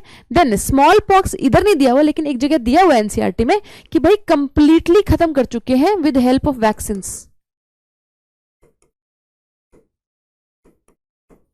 एनसीईआरटी में इसी चैप्टर में दिया हुआ है। चिकन पॉक्स कुछ नहीं दिया हुआ एनसीईआरटी में, बट आपको पता होना चाहिए वायरल है। मीजल्स वायरल है। रेबीज 100% फेटल होता है, डेथ होनी ही होनी है, रेबीज वायरस से फैलता है। देखो मैंने किसी वायरस का नाम नहीं लिखा, क्योंकि उन वायरस का नाम जनरली वही नाम होता है जो डिजीज का नाम होता है। मम्स होता है, यहाँ पे होता है ना, जब हम छोटे होते थे एक ऐसे ग्लैंड, ऐसे एक बच्चे का ऐसे जो चीक है वो फूल जाता था, ऐसे वो पैरोटिड ग्लैंड में इन्फेक्शन हो जाता था।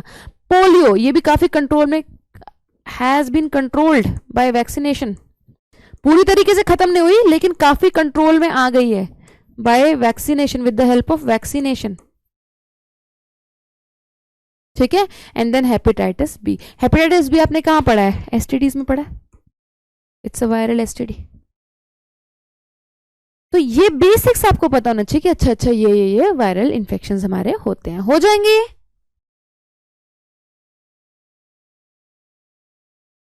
हो जाएंगे। चिकनगुनिया और डेंगू अलग से पढ़ाऊंगी बेटा। चिकनगुनिया और डेंगू जो वो हुआ है, ऐड हुआ है, वो मैं अलग से यूट्यूब पे एक छोटी सी क्लास डाल दूंगी, उसके लिए पढ़ेंगे, उसको अलग से पढ़ेंगे बेटा। इन्फ्लुएंजा भी वायरस से होता है बेटा। हॉर्सनेस होता है, रफनेस, आवाज में रफनेस आ जाती है ना जब जुकाम होता है, तो गला दर्द होने लगता है, आवाज में रफनेस आ जाती है। अब आ जाओ हेलमिंथिक डिजीजेस पे, जल्दी आ जाओ।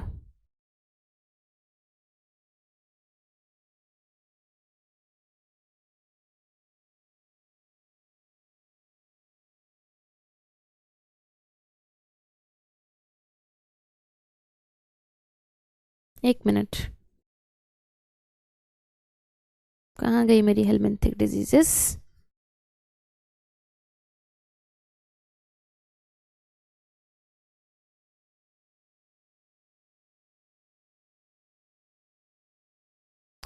दो हेलमिंथिक डिजीजेस हमने पढ़नी है।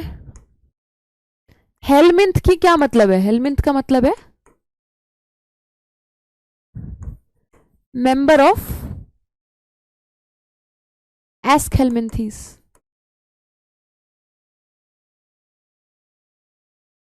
एस्केलमिंथीज के मेंबर हैं ये दोनों।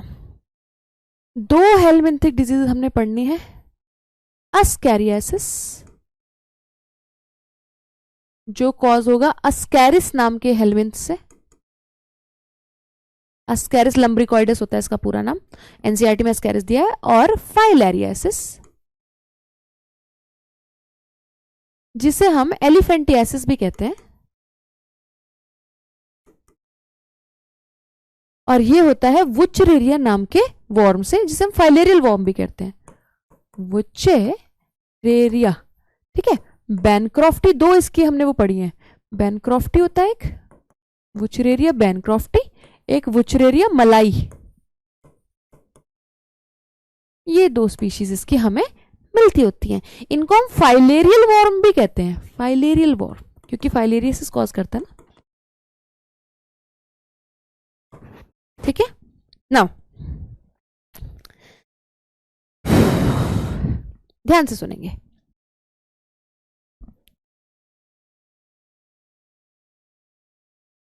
अस्कैरिस का सिर्फ एक ही होस्ट है, सिंगल होस्ट है, वो ह्यूमन है। इसके लाइफ साइकिल में एक ही होस्ट है, ह्यूमन। ये ह्यूमन की स्मॉल इंटेस्टाइन में रहता है, रिजाइड्स इन स्मॉल इंटेस्टाइन। तो तुम सोच सकते हो कितना गंदा नजारा होगा। ऐसे ये स्मॉल इंटेस्टाइन है ह्यूमन की, उसमें ऐसे अस्कैरिस भरा हुआ है, ऐसे अस्कैरिस ऐसे लंबा लंबा रहता है, और ऐसे ऑपरेशन से निकालना पड़ता है, इतना भर जाता है, ऐसे भर जाता है। ठीक है, कभी कभी इतना भर जाता है ये ब्लॉकेज कर देता है स्मॉल इंटेस्टाइन की। तो ये इसका एक बहुत तगड़ा सिम्टम है, blockage of small intestine, blockage of small intestine. तो बहुत पेन करता है ये, कॉज बहुत पेन होता है इससे। ठीक है, तो ये कीड़े से ऐसे पड़े हुए हैं हमारे इंटेस्टाइन में, और ये यहीं पे रिप्रोड्यूस कर रहे हैं, रिप्रोड्यूस कर रहे हैं, रिप्रोड्यूस कर रहे हैं। तो ये अपने एग्स बना रहे हैं, और ये एग्स जो हैं हमारी फीकल मैटर में ये रिलीज कर रहे हैं फीसिस में। तो ये फीसिस है, उसमें एग है, एग है, बिल्कुल वैसे जैसे वो फैलता है, कॉलरा और टाइफॉइड फैलता है। ये मान लो वाटर को कंटेमिनेट कर दिया, तो ऐसे जो ये वाले पॉटी से फैलते हैं ना जो, उसके लिए आपको ये ध्यान रखना होता है कि हमेशा आपका ड्रिंकिंग वाटर इनक्लोज्ड हो, कभी भी आप ओपन से ड्रिंकिंग वाटर ना लो। दूसरी बात आपको ध्यान रखता हूँ कि लोगों के पास टॉयलेट्स हो प्रॉपर, ताकि वो अपने अपने टॉयलेट यूज करें और वो ओपन में डेफिकेशन ना करें, और तब ये इन्फेक्शन का खतरा बहुत कम हो जाता है। ठीक है, देन फूड, मान लो फूड पे लग गया, ये फूड कंटेमिनेशन हो गई इससे। जैसे वेजिटेबल, जैसे मान लो वहां पे कोई वेजिटेबल का प्लांट था, ठीक है, मूली वगैरह जमीन के नीचे उगते हैं, वहीं पे बंदे ने डेफिकेशन कर दी तो वो मूली पे उसके एग्स लग गए, है ना, जैसे वेजिटेबल्स पे एग्स लग गए। अब ये किसी ने इंजेस्ट कर लिए, खा लिए, है ना, ईटन या ड्रिंक कर लिया, तो ये ओरल रूट में चले गए, ओरल रूट में चले गए, मुंह में चले गए, फिर वहां से फिर से स्मॉल इंटेस्टाइन में चले गए। सो ये चलता रहेगा, ठीक है। तो आपको समझ में आ गया। मैं जो जो चीजें मैं एक बार रीड कर देती हूँ जो मैंने लिखी है, मेरे को लगता है इसमें इसके ज्यादा कुछ करने की जरूरत है नहीं। कॉमन राउंड वॉर्म, एस्कैरिस को कॉमन राउंड वॉर्म भी बोलते हैं। कॉमन राउंड वॉर्म इसको कहते हैं। एक होस्ट होता है, spread by food and water, ठीक है, lives in small intestine, internal bleeding and blockage of intestinal passage हो गया हमारा, ठीक है। इंटेस्टाइनल पैरासाइट है ये, हमें पता चल गया। सिम्टम्स क्या है इसके, इसके सिम्टम्स क्या है, सिम्टम्स मैंने वैसे आपको लिखा ही दिया है, बाकी आप एनसीईआरटी से मार्क कर लीजिए। इंटरनल ब्लीडिंग, क्योंकि आपकी इंटेस्टाइन को कॉन्टिनेंटली डैमेज कर रहा है तो ब्लीडिंग हो जाएगा। Muscular pain, fever, anaemia, blockage of intestine, ये एनसीईआरटी में दिए तो आपको याद होने चाहिए, ठीक है।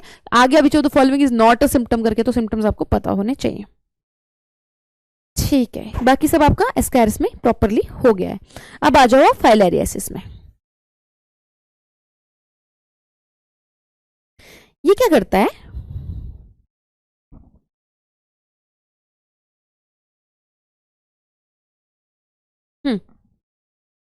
ये क्या करता है बेटा, ये मच्छर के थ्रू ट्रांसफर होता है। इसका जो वेक्टर है ये फीमेल क्यूलेक्स मस्कीटो है। देखो क्यूलेक्स मस्कीटो सिर्फ यहीं पे आया है, क्यूलेक्स मस्कीटो, ये जैसे इन्फेक्टेड है क्यूलेक्स मस्कीटो, तो इसने जब किसी को काटा तो जो फाइलेरियल वॉर्म है वो उसने उसको बॉडी में डाल दिया। ये फाइलेरियल वॉर्म जैसे काटा तो it goes in lymph vessels of lower organs like legs and genital area, legs and genitalia. ये जाके जब बॉडी में गया, ये ब्लड में गया और फिर ब्लड से ये लोअर बॉडी में चला गया, और ये ब्लड में नहीं रहता, फिर ये कहां चला गया, लिम्फ सिस्टम में चला गया, लिम्फ वेसल में जाके बैठ गया और फिर इसने लिम्फ वेसल को ब्लॉक कर दिया, blocks lymph vessel, lymph vessel block हो गई तो क्या हुआ, लिम्फ वहां पे जमा होना शुरू हो गया, जमा होना शुरू हो गया तो वहां पे इन्फ्लेमेशन होनी शुरू हो गई, क्रॉनिक इन्फ्लेमेशन हो जाएगी, सूज जाएगा। तभी इसको एलिफेंटियासिस कहते हैं, क्योंकि एलिफेंट जितनी मोटी टांग हो जाती है, आपने एनसीईआरटी में फोटो देखो, इतनी मोटी टांग हो जाती है क्योंकि उसमें लिम्फ भर जाता है, क्योंकि लिम्फ वेसल्स को इसने ब्लॉक कर दिया, ठीक है। सालों साल तक धीरे धीरे धीरे धीरे ब्लॉकेज बढ़ाता रहता है और कभी कभी जेनिटेलिया भी सूज जाते हैं, तो बहुत ही ग्रॉस डिफॉर्मिटीज हो जाती है, ग्रॉस डिफॉर्मिटीज, देख भी नहीं पाते, इतना गंदा लगता है देखने में, ग्रॉस डिफॉर्मिटीज हो जाती है, ठीक है। फिर क्या होता है, ये इसका जो लार्वा है, अब उसको पता है मैं लिम्फ में रहता हूं, मस्कीटो लिम्फ में तो काटेगा नहीं, तो इसका लार्वा हर रोज रात को लिम्फ से निकल के ब्लड में जाता है कि चलो मुझे क्यूलेक्स मस्कीटो काट ले तो मुझे लेके किसी और बॉडी में ले जाए। अगर कोई क्यूलेक्स मस्कीटो आ जाए तो चला जाता है, अगर नहीं आता तो वापस फिर लिम्फ में आ जाता है। तो रोज की उसकी वो रात की जर्नी है कि चलो चले, क्या पता हमें हमारा सपनों का राजकुमार लेने के लिए आ ही जाए। समझ में आ जाए?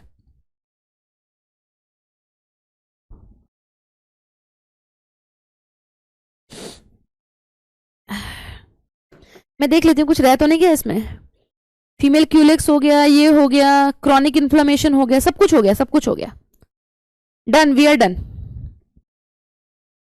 एस्कैरियोसिस में इंटरनल ब्लीडिंग कैसे होती है, वैसे तो एनसीईआरटी में ये नहीं दिया हुआ, लेकिन मैं ये चीज सोच रही हूँ, मुझे ऐसा लगता है कि अंदर वो डैमेज तो करेगा ही ना इंटेस्टाइनल वॉल को, जब वॉल को डैमेज करेगा तो वहां पे ब्लीडिंग होगी। क्रॉनिक होता है जो चीज बहुत लंबे समय तक चले, chronic is something which goes on for a long long time. Helminthic disease हो गई, देखो वायरल में हमने कुछ नहीं किया, हमने सिर्फ कॉमन कोल्ड किया है, हमने कहा कि यार वो लंग्स को नहीं इन्फेक्ट करता, अपर रेस्पिरेटरी ट्रैक्ट को इन्फेक्ट करता है, राइनोवायरस से होता है, और हमने ड्रॉपलेट इन्फेक्शन उसको पढ़ लिया। फिर हमने कुछ वैसे पढ़ लिए कि भैया डेंगू और ये चिकनगुनिया, ये दोनों ये क्या कहते हैं वायरस से होते हैं, और ये एडिस मस्कीटो से फैलते हैं। फिर रेबीज भी वायरस से है, मीजल्स भी वायरस से है, चिकन पॉक्स भी वायरस से है। ठीक है, ये सारी चीज़ें हमने बात कर ली है। फिर हमने बात किया कि हेलमिंथिक डिजीज भी होती हैं, हेलमिंथिक डिजीज जो कि एस्केलमिंथी से फैलती हैं, एस्कैरिस और फाइलेरिसिस, फिर हमने उसको कर लिया।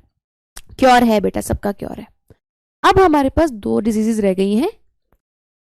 एयरबॉर्न का मतलब होता है बेटा जैसे जुकाम एयरबॉर्न है, जैसे न्यूमोनिया एयरबॉर्न है शीतल।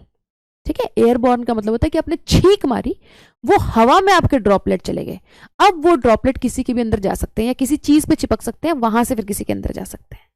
एयरबॉर्न का मतलब ये होता है कि हवा से गई। वाटरबॉर्न का मतलब ये होता है कि आपका जो बैक्टीरिया है वो वाटर में चला गया, फिर वो गंदा पानी आपने पी लिया, जैसे कि टाइफॉइड वाटरबॉर्न है, कॉलरा वाटरबॉर्न है। ठीक है, और कौन से वाटरबॉर्न है, एस्कैरिस वाटरबॉर्न है, एस्कैरियासिस वाटरबॉर्न है। ग्रॉस डिफॉर्मिटीज का होता है मतलब होता है कि बहुत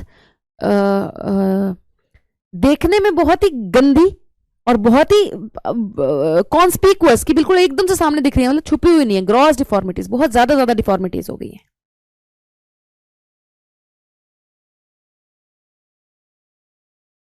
ठीक है, रेट्रोवायरस और राइनोवायरस में बहुत फर्क है बेटा। रेट्रोवायरसेस अभी एड्स में पढ़ेंगे, राइनोवायरसेस तो जस्ट ग्रुप ऑफ वायरस है जो जुकाम कॉज कर रहे हैं। प्रोटोजोन डिजीज पढ़ेंगे अब हम, और हम फंगल डिजीज पढ़ेंगे। चले, ठीक कैसे होता है ये नहीं आएगा नीट में बेटा कि ठीक कैसे होता है एलिफेंटियासिस। फंगल डिजीज सिंपल है, देखो फंगल डिजीज पहले पढ़ लेते हैं, आसान है, कुछ है ही नहीं। प्रोटोजोन डिजीज में दो हैं, मलेरिया और आपका अमीबिक डायसेंट्री। ठीक है, मलेरिया से बहुत क्वेश्चंस आते हैं क्योंकि एक पूरा डायग्राम दिया हुआ है मलेरिया का एनसीईआरटी में, तो मलेरिया हमने थोड़ा ध्यान से पढ़ना है। ठीक है, चलो आओ शुरू करते हैं।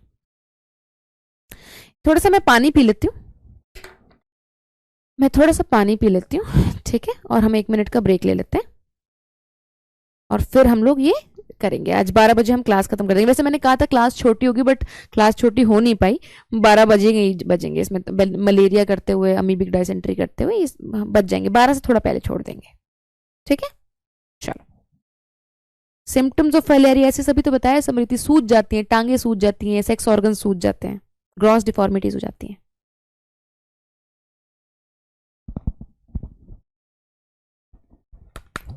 Riya, you can mail me, you want to mail me, you can mail me at rituratwal@gmail.com.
Hello, आवाज आ रही है? आवाज आ रही है? रेबीज में हाइड्रोफोबिया तो हो जाता है सानिया, आना तो नहीं ना ये पेपर में बेटे। बढ़िया है शाहिद, इस बार 360 लेके आओ बेटा। इस बार 360 से ऊपर टपाओ, 350 से ऊपर टपाओ। पिछली बार 320 आए थे तो। बेनक्रोफ्टाई और मलाई दोनों ही कॉज कर सकते हैं फाइलेरियासिस विशेष। एनसीईआरटी पढ़ ली तुम लोगों ने? एनसीईआरटी पढ़ ली?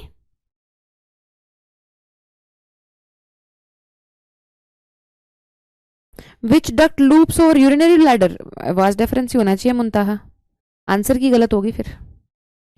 डायरी और डाइसेंट्री में क्या फर्क है? सिर्फ डाइसेंट्री इज अ डिजीज जो कि अलग अलग ऑर्गेनिजम्स की वजह से हो सकती है, जैसे बैक्टीरियल डाइसेंट्री होती है, जैसे कि अमीबिक डाइसेंट्री होती है। उनका एक सिम्टम रहता है डायरिया कि दस्त लग जाना।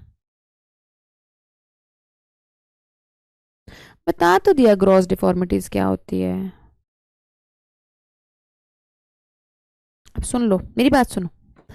अब आ जाओ फंगल डिजीज पे। फंगल डिजीज में सिर्फ एक पढ़नी है, रिंग वॉर्म।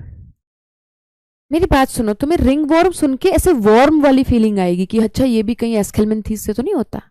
रिंग वॉर्म को रिंग वॉर्म इसलिए कहते हैं, ये ना ऐसे ऐसे स्किन पर रिंग सा बना लेता है, रेड रेड स्पॉट्स का, रेड रेड स्पॉट्स का रिंग सा बना लेता है, ठीक है। और फिर बहुत ज्यादा इचिंग करता है ये।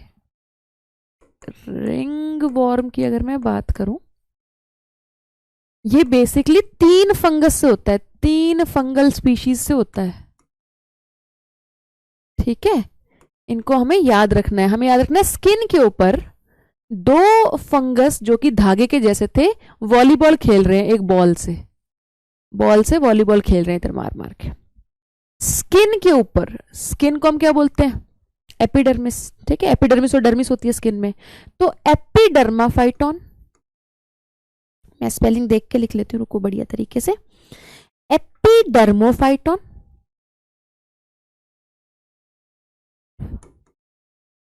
ठीक है, क्योंकि एपिडर्मोडर्मा के ऊपर है, ठीक है। देन हेयर लाइक स्ट्रक्चर्स हैं, 2 फंगस हेयर लाइक है ना, तो हेयर को हम बोलते हैं ट्राइकोम, है ना, ट्राइकोफाइटॉन। तुम ऐसे याद कर लो, फाइटॉन याद रख लो कि लड़ाई हो रही है, ये दोनों आपस में लड़ाई कर रहे हैं बॉल से एक दूसरे को मार मार के, ठीक है। तो बॉल क्या है? वो स्पोर की तरह है, माइक्रोस्पोरम। ये 3 फंगल स्पीशीज से क्वेश्चन आ सकता है, ठीक है, क्वेश्चन बन सकता है नीट में। देन होता क्या है, ये बेसिकली इन फंगस के जो स्पोर्स हैं, इन फंगस, ये फंगस आता कहां से है स्किन में? डायरेक्टली आप मिट्टी में खेल रहे हो, मिट्टी से भी लग सकता है आपके स्किन में, सॉइल से लग सकता है, लेकिन मोस्टली किसी दूसरे से लगता है। जैसे कि किसी के सिर में अगर ये फंगस, तो आप उसकी कॉम्ब यूज करोगे, इन्फेक्टेड कॉम्ब यूज करोगे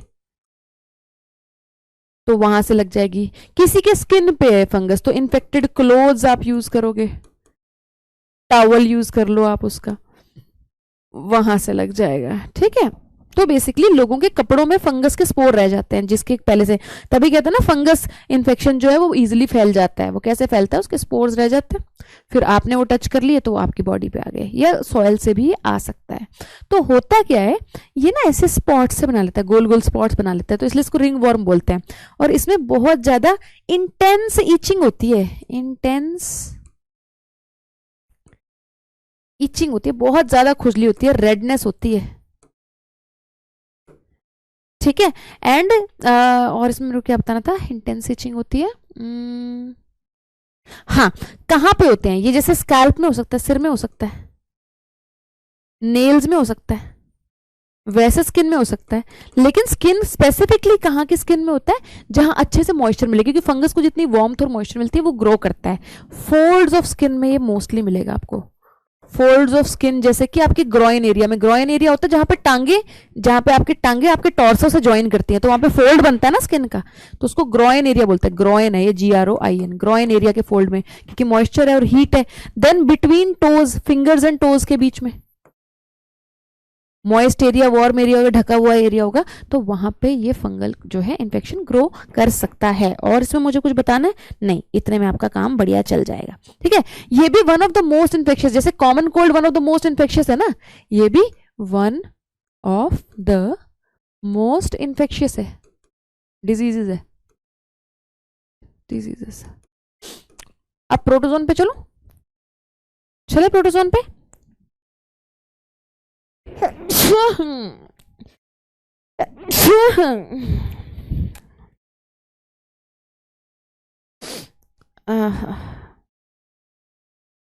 हाँ, ड्राई एंड स्केली लेजन्स होते हैं, ये बताना भूल गई। सूखे सूखे से, ड्राई ड्राई से ऐसे वो से बन जाते हैं, लेजन से बन जाते हैं, और वो बहुत इंटेंस इचिंग करते होते हैं। ठीक है ना, प्रोटोजोन डिजीज पे चलो। प्रोटोजोन डिजीजेस आपकी दो हैं। सबसे इंपॉर्टेंट जो आपने पढ़नी है वो है मलेरिया, और दूसरी जो आपने पढ़नी है अमीबिक डायसेंट्री, अमोएबिक डायसेंट्री। पहले मलेरिया पे ही चलते हैं।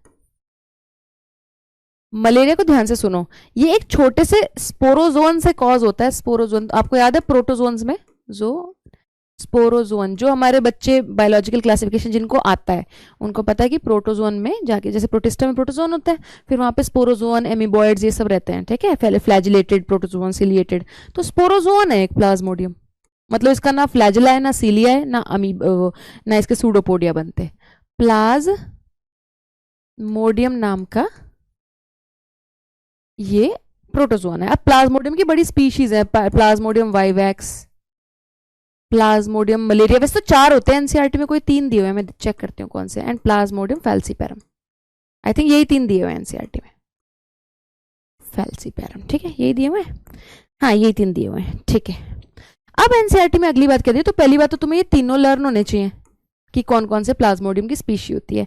देन ये जो वाला है ना, ये सबसे खतरनाक है, ये मैलिग्नेंट मलेरिया को कॉज करता है। मैलिग्नेंट, जो सबसे लंबा नाम है ना, सबसे खतरनाक यही है, मैलिग्नेंट मलेरिया को कॉज करता है, और ये इवन फेटल भी हो सकता है, डेथ भी हो सकती है।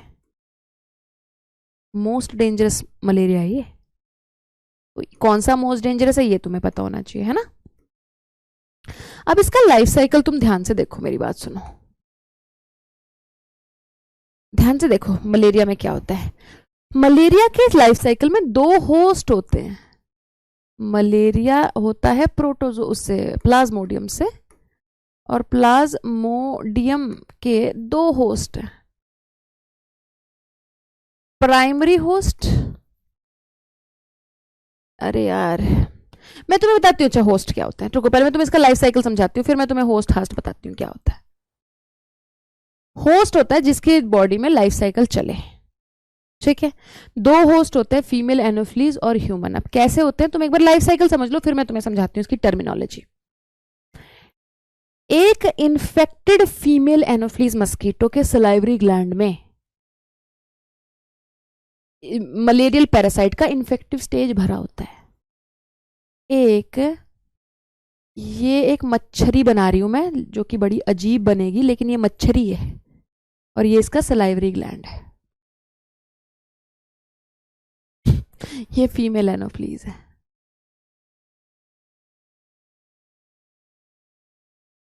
ये इसका सलाइवरी ग्लैंड है।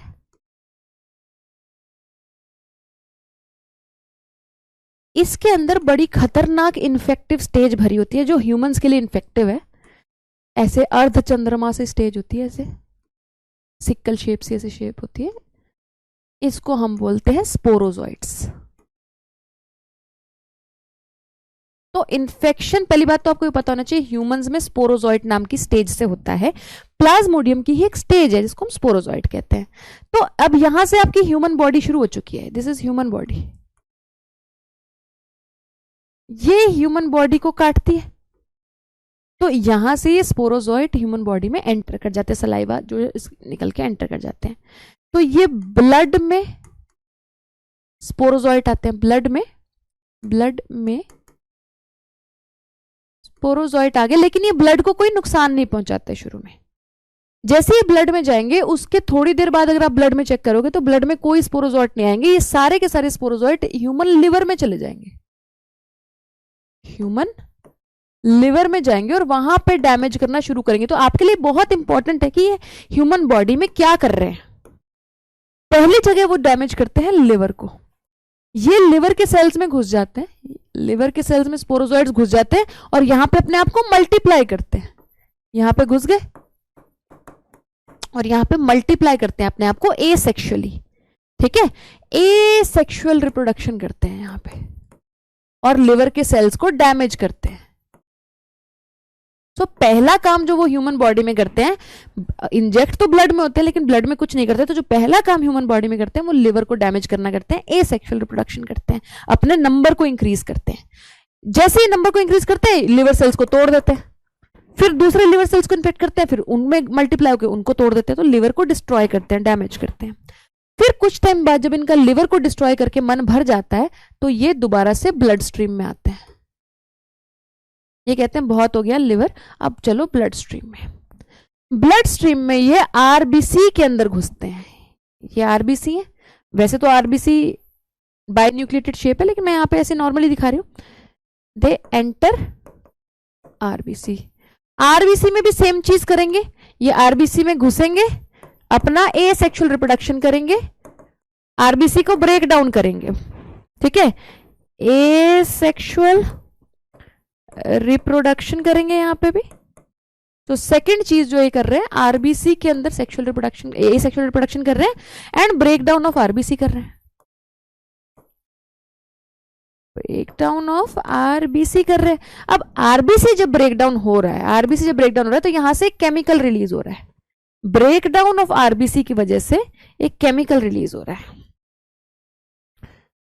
ब्रेक डाउन ऑफ आरबीसी की वजह से एक केमिकल रिलीज हो रहा है जिसको हम बोलते हैं हीमोजोइन, ये बहुत इंपॉर्टेंट केमिकल है।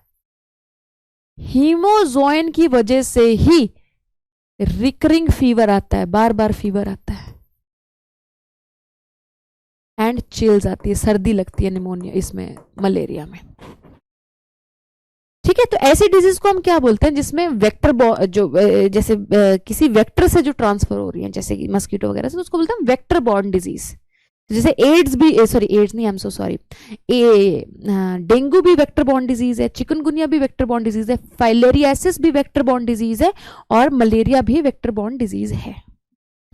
पहला काम क्या किया ह्यूमन बॉडी में आके, asexual reproduction in liver and destruction of liver cells. Second काम क्या किया, asexual reproduction in RBC and destruction of RBC, जिसकी वजह से हीमोजोइन रिलीज हुआ, हीमोजोइन से फीवर और चिल आया। सेक्सुअल रिप्रोडक्शन नहीं होती ह्यूमन बॉडी के अंदर इसकी। जब इसका ये करके भी मन भर गया, आगे क्या करेगा ये, जब ये करके भी मन भर गया आगे क्या करेगा ये, आरबीसी के अंदर सेक्सुअल स्टेजेस बना लेगा, सेक्सुअल रिप्रोडक्शन नहीं करेगा, सेक्सुअल स्टेजेस बना लेगा, ऐसे बड़ी बड़ी स्टेजेस बना लेगा आरबीसी के अंदर। ये आरबीसी है, इसको बोलते हैं गैमीटोसाइट, जैसे मेल गैमीटोसाइट, फीमेल गैमीटोसाइट, ऐसे बना लेगा, मेल गैमीटोसाइट बना लेगा आरबीसी के अंदर, which is a sexual stage, लेकिन सेक्सुअल रिप्रोडक्शन नहीं करेगा। ये वेट करेगा कि कब कोई मेरे को एनोफ्लीज मस्कीटो काटे, ठीक है, तब मैं सेक्सुअल रिप्रोडक्शन करूंगा, क्योंकि सेक्सुअल रिप्रोडक्शन एनोफ्लीज मस्कीटो की बॉडी में होती है। मान लो मेल गैमीटोसाइट बन गया, यहां पे फीमेल गैमीटोसाइट बन गया, ये सेक्सुअल स्टेजेस है। Gametocyte is a cell which will produce gamete, ये गैमीट नहीं है, गैमीट प्रोड्यूस करेगा ये cell, male gametocyte, female gametocyte, जो आरबीसी में बना हुआ है। मान लो इस बंदे को दोबारा से काट गया, मच्छर काट गया, एक और एनोफ्लीज काट गई, तो ये इसकी बॉडी में चले गए, ये गैमीटोसाइट इसकी बॉडी में चले गए। ऑफ कोर्स मुंह से काटा है तो मुंह से गए, मुंह से काट के यहाँ पे गट में आ गए बेसिकली। ये क्या है, डाइजेस्टिव सिस्टम, गट में आ गए। गट में क्या होगा, मेल गैमीटोसाइट से मेल गैमीट बनेगा, मेल गैमीट बनेगा, फीमेल गैमीटोसाइट से फीमेल गैमीट बनेगा और इनकी फर्टिलाइजेशन होगी। अब आपको यह ध्यान रखना है, गट में फर्टिलाइजेशन होगी, फर्टिलाइजेशन इन गट, और सिर्फ फर्टिलाइजेशन ही नहीं होगी, डेवलपमेंट भी होगी, स्पोरोजोइट भी गट में बनेगा। यहां पे स्पोरोजोइट भी गट में बनना शुरू हो जाएगा। स्पोरोजोइट्स ऑल्सो फॉर्म्ड इन गट। फिर ये स्पोरोजोइट बन के मूव करके सलाइवरी ग्लैंड में वापस जाएगा और ये साइकिल कंटिन्यू रहेगा। याद करने लायक बात क्या है? सबसे पहली इन्फेक्टिव स्टेज क्या है? स्पोरोजोइट ह्यूमन के लिए, इसके लिए नहीं, मच्छर को स्पोरोजोइट नहीं इन्फेक्ट करता, ठीक है? मच्छर को तो ये गेमिटोसाइट इन्फेक्ट करते हैं। स्पोरोजोइट ह्यूमन के लिए है। पहला काम क्या करेंगे? वो लिवर में जाएंगे, एसेक्सुअल रिप्रोडक्शन। दूसरा आरबीसी में जाएंगे, asexual reproduction, breakdown of RBC, जिससे हीमोजोइन रिलीज होगा। तीसरा काम क्या करेंगे? सेक्सुअल स्टेजेस बनाएंगे, जिनको गैमेटोसाइट बोलते हैं। आरबीसी के अंदर ही मेल एंड फीमेल गैमेटोसाइट बनाएंगे, बट सेक्सुअल रिप्रोडक्शन नहीं करेंगे। जब इनको दोबारा से मच्छर काटेगा और ये वाले जो गैमेटोसाइट्स हैं ये मच्छर की बॉडी में चले जाएंगे, तो ये सीधा जाएंगे गट में, सलाइवरी ग्लैंड में नहीं जाएंगे, पहले जाएंगे गट में। गट में मेल एंड फीमेल गैमीट बनेगा गैमेटोसाइट से, वहां पे इनकी फर्टिलाइजेशन होगी, तो मतलब फर्टिलाइजेशन होगी गट में। ये नीट में क्वेश्चन आ जाता है। इवन स्पोरोजोइट की फॉर्मेशन, डेवलपमेंट भी गट में ही होगी। कुछ बच्चों को लगता है कि नहीं स्पोरोजोइट सलाइवरी ग्लैंड में जाके बनेंगे, नहीं, गट में ही बन जाएंगे। फिर वो मूव करेंगे सलाइवरी ग्लैंड में बाद में, ताकि अब हम दोबारा काट सके। तो देखो दो होस्ट हो गए, there are two hosts. Female Anopheles भी होस्ट है और ह्यूमन बॉडी भी होस्ट है, क्योंकि इसकी लाइफ साइकिल दो ऑर्गेनिजम्स में चल रही है, ठीक है?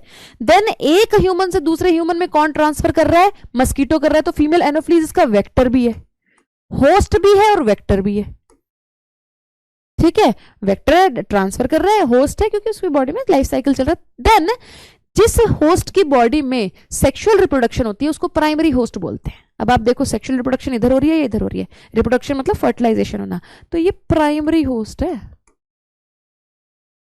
और ये सेकेंडरी होस्ट है। क्लियर है? क्लियर है? जल्दी बताएंगे। कौन बोल रहा है ये एनोफ्लीज से टाइफॉइड होगा? ऐसे नीट क्लियर होगा बेटा, 50 बार कह चुकी हूं, टाइफॉइड गंदे पानी से होएगा।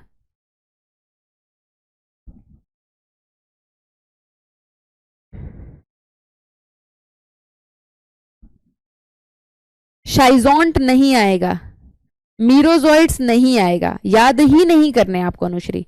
जो मैंने आपको बोला है याद करने के लिए, एक बार एनसीईआरटी से और पढ़ लो। जो मैंने बोला है वही एनसीईआरटी में लिखा है वही आएगा। ना शाइजोइंट आएगा, ना मीरोजोइट आएगा, ना ट्रोफोजोइट आएगा, कुछ नहीं आएगा। फालतू में अपना टाइम और एनर्जी बर्बाद नहीं करना है आपने। वो टाइम और एनर्जी कहीं और लगा लो, फिजिक्स में लगा लो, केमिस्ट्री में लगा लो, तो वहां पे स्कोर इंप्रूव हो जाएगा। कौन है जो आप लोगों को सिखा रहा है ये मीरोजोइट और ट्रोफोजोइट और शाइजोन्ट्स? क्यों सिखा रहा है?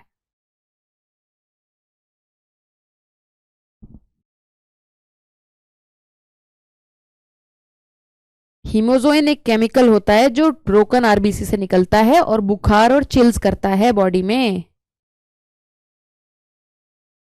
फरहीन अगर नहीं समझ में आया तो बेटा इसको रिवाइज करेंगे दोबारा से मैं नहीं रिपीट कर पाऊंगी, क्योंकि ये क्रैश कोर्स है, एक बार ही मुश्किल से हो पाता है डिटेल में चीज। इतना डिटेल में क्रैश कोर्स में कोई नहीं कराएगा आपको, समझ रहे हो? अगर आपको इतना डिटेल करने के बाद भी कोई कंफ्यूजन है, और हो रह सकती है, कोई बहुत बड़ी बात नहीं है कंफ्यूजन रहना, तो आपने क्लास दोबारा देखनी है।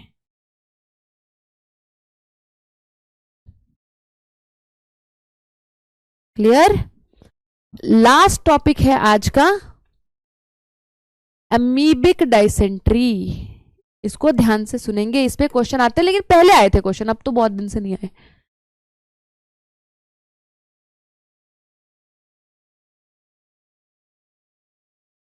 अमीबिक डाइसेंट्री, डाइसेंट्री है तो मतलब डायरिया तो होगा इसमें, ठीक है? इसको कॉज करता है एंटमीबा, एंटमीबा हिस्टोलिटिका। हिस्टो मतलब टिश्यू, लिटिका मतलब तोड़ देना। ये हमारे टिश्यूज को खा जाता है तोड़ तोड़ के।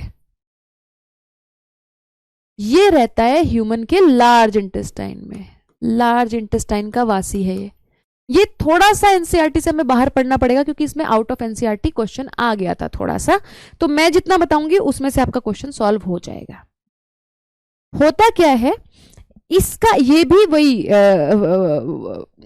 जो जैसे मान लो फीसिस है, फीसिस के थ्रू ये ट्रैवल करता है, ठीक है, लार्ज इंटेस्टाइन में रहता है, लार्ज इंटेस्टाइन से जैसे जब फीसिस रिलीज हुआ तो इसमें यहाँ पे इसकी सिस्ट रहती है, इनको बोलते हैं टेट्रा न्यूक्लिएटेड सिस्ट। बहुत पुराना क्वेश्चन था कि ये कैसे फैलता है, टेट्रा न्यूक्लिएटेड सिस्ट की हेल्प से फैलता है, ये 4 न्यूक्लियस वाली सिस्ट की मदद से फैलता है।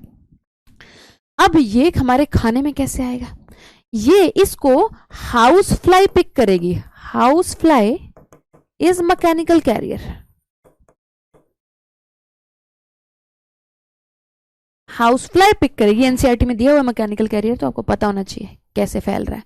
मैकेनिकल कैरियर अपने मुंह में पिक करेगी और इसको हमारे फूड पे रख देगी जाके, जैसे फूड के ऊपर बैठती है, पानी के ऊपर बैठती है, वाटर को कंटेमिनेट कर देगी, फूड या वाटर को कंटेमिनेट करेगी, तो ये चीज फिर हमारी बॉडी में जाएगा। अब ये पूरी बॉडी में से पास हो जाएगा तो सीधा लार्ज इंटेस्टाइन में जाके नुकसान करेगा, उससे पहले नुकसान नहीं करेगा, जाएगा लार्ज इंटेस्टाइन में सीधा नुकसान करेगा। लार्ज इंटेस्टाइन में क्या करेगा, ये देखो, ये लार्ज इंटेस्टाइन है, ये लार्ज इंटेस्टाइन की वॉल है, तो ये जब लार्ज इंटेस्टाइन में चला जाता है तो यहां पे ये 2 प्रकार के वो बना लेता है, स्टेजेस बना लेता है। एक स्टेज जो यहां पे जाती है इसको बोलते हैं माइन्यूटा स्टेज, माइन्यूटा, ये मैं इसलिए पढ़ाती हूँ क्योंकि एक बार आउट ऑफ सिलेबस क्वेश्चन आ गया था, इसलिए बताती हूँ। माइन्यूटा स्टेज फिर से टेट्रा न्यूक्लिएटेड सिस्ट बना देती है, टेट्रा न्यूक्लिएटेड सिस्ट बना देती है, और वो सिस्ट वो है आगे जाके फिर से पॉटी में सिस्ट निकल जाती है। तो बेसिकली माइन्यूटा का काम होता है आगे फिर से ट्रांसफर करना सिस्ट को। एक और जो वो बनता है यहां पे, वो बनता है मैग्ना, मैग्ना स्टेज। मैग्ना इतना गंदा होता है, मैग्ना कहता है मैं तो बैठ के ये लार्ज इंटेस्टाइन खाऊंगा, माइन्यूटा को कहता है तुम जाके आगे प्रोपगेट करो वंश हमारा। ये घुस जाता है इसकी वॉल में और यहां पे ईट्स एवरीथिंग, ईट्स एवरीथिंग मतलब जो मिलेगा, टिश्यू मिलेगा टिश्यू खाएगा, ब्लड मिलेगा ब्लड खाएगा, एवरीथिंग ये हमारी वॉल को खा जाएगा पूरा, ठीक है। फिर से ये साइकिल चलता रहेगा।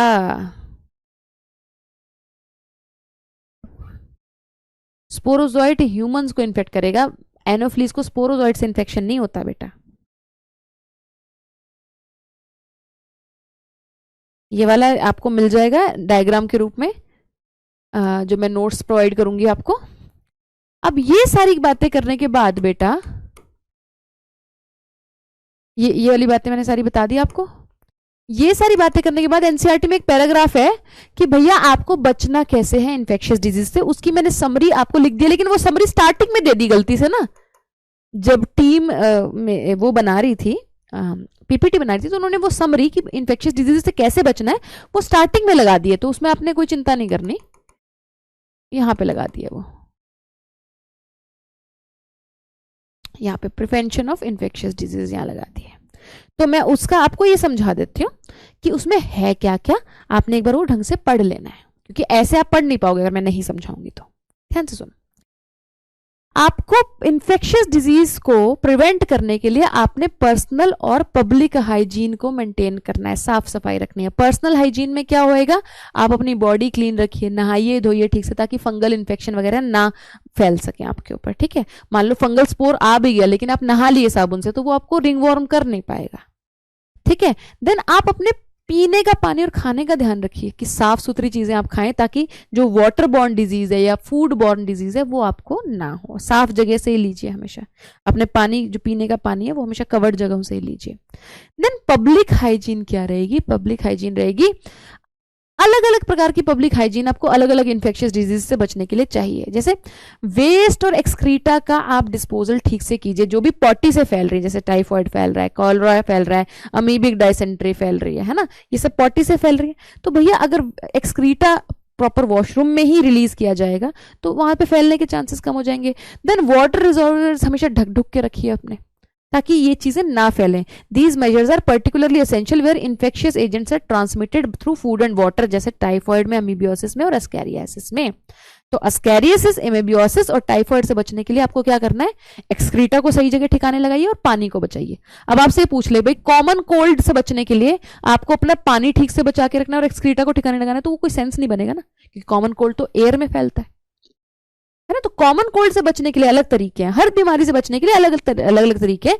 जो भी पॉटी से वाटर बॉर्न डिजीज है, ठीक है, एयर बॉर्न, ये सॉरी फूड बॉर्न डिजीज है, उनसे बचने के लिए एक्सक्रीटा को सही जगह रिलीज कीजिए और वाटर रिजर्वोयर्स को अपने बचाइए। देन एयर बॉर्न डिजीज से बचने के लिए ऐसे बंदे से ही दूर रहिए जो बीमार है। Close contact with infected individuals and their belongings should be avoided. ऐसे बंदे से, ऐसे और इनसे उससे बचने के लिए, डिजीज से जो कि इंसेक्ट वेक्टर्स से हो रही है, जैसे मलेरिया हो गया, जैसे फाइलेरियासिस हो गया, जैसे डेंगू हो गया, चिकनगुनिया हो गया, उनसे बचने के लिए आप मच्छरों को पनपने ही मत दीजिए। कैसे? आप घर में क्या कहते हैं, ब्रीडिंग प्लेसेस मत बनने दीजिए, स्टैग्नेंट वाटर मत वो होने दीजिए। स्टैग्नेंट वाटर अगर आपके आसपास है, कोई तालाब वगैरह, तो उसमें गैम्बूजिया फिश डाल दीजिए। गैम्बूजिया फिश क्या होती है, मस्कीटो लार्वा को खा लेती है, ठीक है। आप हाउस होल्ड कूलर्स का पानी साफ रखिए। और कुछ है, हाँ, मस्कीटो नेट्स आप लगा के रखिए, स्प्रे, इंसेक्टिसाइड स्प्रे करते रहिए, मच्छर मारने की दवाइयां। मेश्ड डोर्स, डोर है ये, डोर्स एंड विंडोज रखिए, ठीक है। फिर अगले पैराग्राफ में वो कह रहा है कि भैया हमने वैक्सीनेशन की हेल्प से भी बहुत सारी इन्फेक्शियस डिजीज को कंट्रोल में कर लिया, जैसे कि स्मॉल पॉक्स कंप्लीटली इरेडिकेट हो चुकी है with the help of vaccine. Polio, diphtheria, pneumonia, tetanus, देखो टेटनस और डिप्थीरिया, ये क्या कहते हैं, पोलियो का जो जिक्र है वो यहाँ पे दिया हुआ है, इस पैराग्राफ में दिया हुआ है, लास्ट में, पहले नहीं दिया हुआ। पोलियो माइलेटस वायरस से होता है, पोलियो, ठीक है, वायरस से होता है। टेटनस मैंने बता दिया बैक्टीरिया से होता है, ये तो हमने पहले ही पढ़ लिया, ठीक है। ये भी कंट्रोल हो गया to a large extent by the help of vaccines, पूरे खत्म नहीं हुए, अभी कंट्रोल हो गया, ठीक है। Discovery of antibiotics and other drugs, drugs है ये, drugs have enabled us to control infectious diseases, to control infectious diseases. ये वाला पहले वाला पार्ट आपका खत्म हो गया।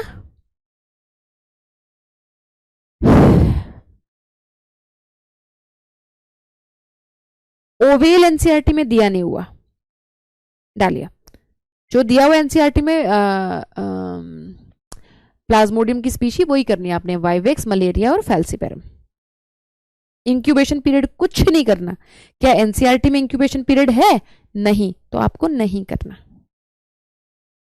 मैकेनिकल कैरियर का मतलब दृष्टि, वो सिर्फ उठा के एक जगह से दूसरी जगह रख देता है, उसकी बॉडी में उसका लाइफ साइकिल नहीं चलता।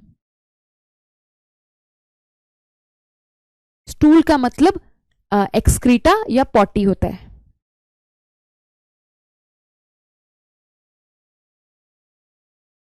नोट्स मैं आपको अभी जितने पार्ट मैंने करा दिया उसके नोट्स में प्रोवाइड कर देती हूं आपको। अच्छा, जो मैं आज डीपीपी दूंगी शायद उसमें एड्स और कैंसर के क्वेश्चंस भी हैं। मैं अगर जा चुकी होगी डीपीपी तो आपने खुद ही छोड़ देने हैं, क्वेश्चंस करने नहीं है। अगर नहीं गई होगी तो मैं हटवा देती हूँ क्वेश्चंस। कल ऑफ है, परसों आपका टेस्ट है, ठीक है। आप लोगों की डाउट क्लास मैं कब रखूंगी, आपको ऐप पे नोटिफिकेशन आ जाएगा, ठीक है। डीपीपीज बेटा, हर जो चैप्टर है, चैप्टर के अगर आप क्लिक करोगे तो उसके नीचे ही सब कुछ दिया हुआ है। उस चैप्टर की डीपीपीज, उस चैप्टर के नोट्स आपको उसके नीचे ही मिल जाएंगे। सिर्फ जो टेस्ट का पीडीएफ है वो आपको एक अलग उसमें मिलेगा, नीचे टेस्ट करके एक कॉलम आएगा, वहां पे जब आप नोट्स, टेस्ट में जब आप नोट्स का कॉलम दबाओगे तो वहां पे आपको उसके पीडीएफ मिल जाएगा। आज के चैप्टर का सिर्फ डीपीपी मिलेगा आपको, अभी आज की क्लास का। मंडे को आपको इसका क्विज मिल जाएगा क्योंकि चैप्टर पूरा हो जाएगा। हैंड रिटन नोट्स आपको बेटा मैं सोच रही हूँ मंडे को ही दे दूं, क्योंकि अभी हैंड रिटन नोट्स में मैं इंप्रूवमेंट कर रही हूँ और मैं कुछ कुछ लाइनें ऐड कर रही हूँ जो मुझे लग रहा है कि जरूरी है। टेस्ट संडे को 9 बजे, संडे को 9 बजे 3 चैप्टर्स का टेस्ट है। पहले जो 3 चैप्टर्स हैं आपके, ह्यूमन हेल्थ का टेस्ट नहीं है। इनकरेक्ट क्वेश्चंस क्या आपको अभी भी नहीं दिख रहे हैं आराध्या कि कौन कौन से गलत हुए हैं? क्या अब आपको टेस्ट में पता चल रहा है कि कौन से क्वेश्चंस गलत हुए हैं कौन से नहीं?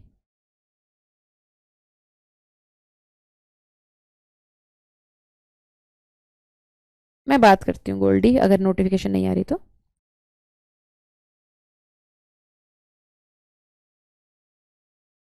मैं पता कर लेती हूँ।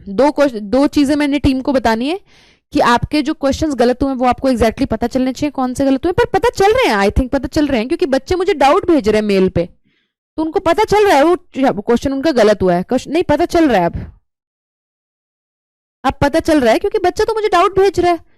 युविका ने मुझे डाउट भेजे थे कि मैम मैंने ये किया लेकिन मुझे ये आंसर दिखा रहा है, तो पता तो चल ही रहा है। क्लास शुरू होने का नोटिफिकेशन अगर आपको नहीं आ रहा आप लोगों को नोटिफिकेशन क्लास शुरू होने का, पीसी में बेटा अभी आपकी क्लासेस चल जाएंगी, नोटिफिकेशन आ रहा है। अब अगर अगर नहीं आ रहा तो मैं टीम को बोलती हूँ कि क्यों नहीं आ रहा है ना। 9 AM के बाद आप कभी भी अटेम्प्ट कर सकते हो, अगले दिन मंडे 9 AM तक, ठीक है, कभी भी अटेम्प्ट कर सकते हो आप। नहीं आ रहा, चलो ये चीज मैं टीम को बोल देती हूँ कि नोटिफिकेशन क्यों नहीं आ रहा, वो लोग चेक कर लेंगे। देन अगली बात जो मुझे बतानी थी, हाँ वेब वर्जन आ गया है आपके, उसका मतलब अब आप क्या है पीसी में खोल सकते हैं क्लास, ठीक है, टैब में खोल सकते हैं, कंप्यूटर पे खोल सकते हैं, लैपटॉप पे खोल सकते हैं, ठीक है क्लास। अब क्या है, जैसे टेलीग्राम पे ऋतु रत्तेवाल बालजी आपने टेलीग्राम ज्वाइन किया ही होगा, लेकिन आपको ऐप पे भी लिंक दे दिया होगा, है ना, तो वो लिंक आपने क्लिक करना है, तो वहां पे वेबसाइट में चले जाओगे आप। वेबसाइट में सिर्फ आपको नंबर डालना है, जिस नंबर से आपने फोन में लॉग इन किया हुआ है वही नंबर आपने डालना है, आपको ओटीपी आएगा, आप वहां पे लॉग इन करके क्लास देख सकते हो। तो अभी जो बच्चे पूछ रहे थे कि मैम आईफोन में क्लासेस चलेंगी, आईफोन वाला नहीं वर्जन आया, अभी आईओएस वर्जन नहीं आया, लेकिन जिस बच्चे के पास आईफोन है मोस्ट प्रोबेबली उसके पास लैपटॉप भी होना चाहिए, तो आप वो बच्चा लैपटॉप में देख सकता है इस वक्त क्लासेस।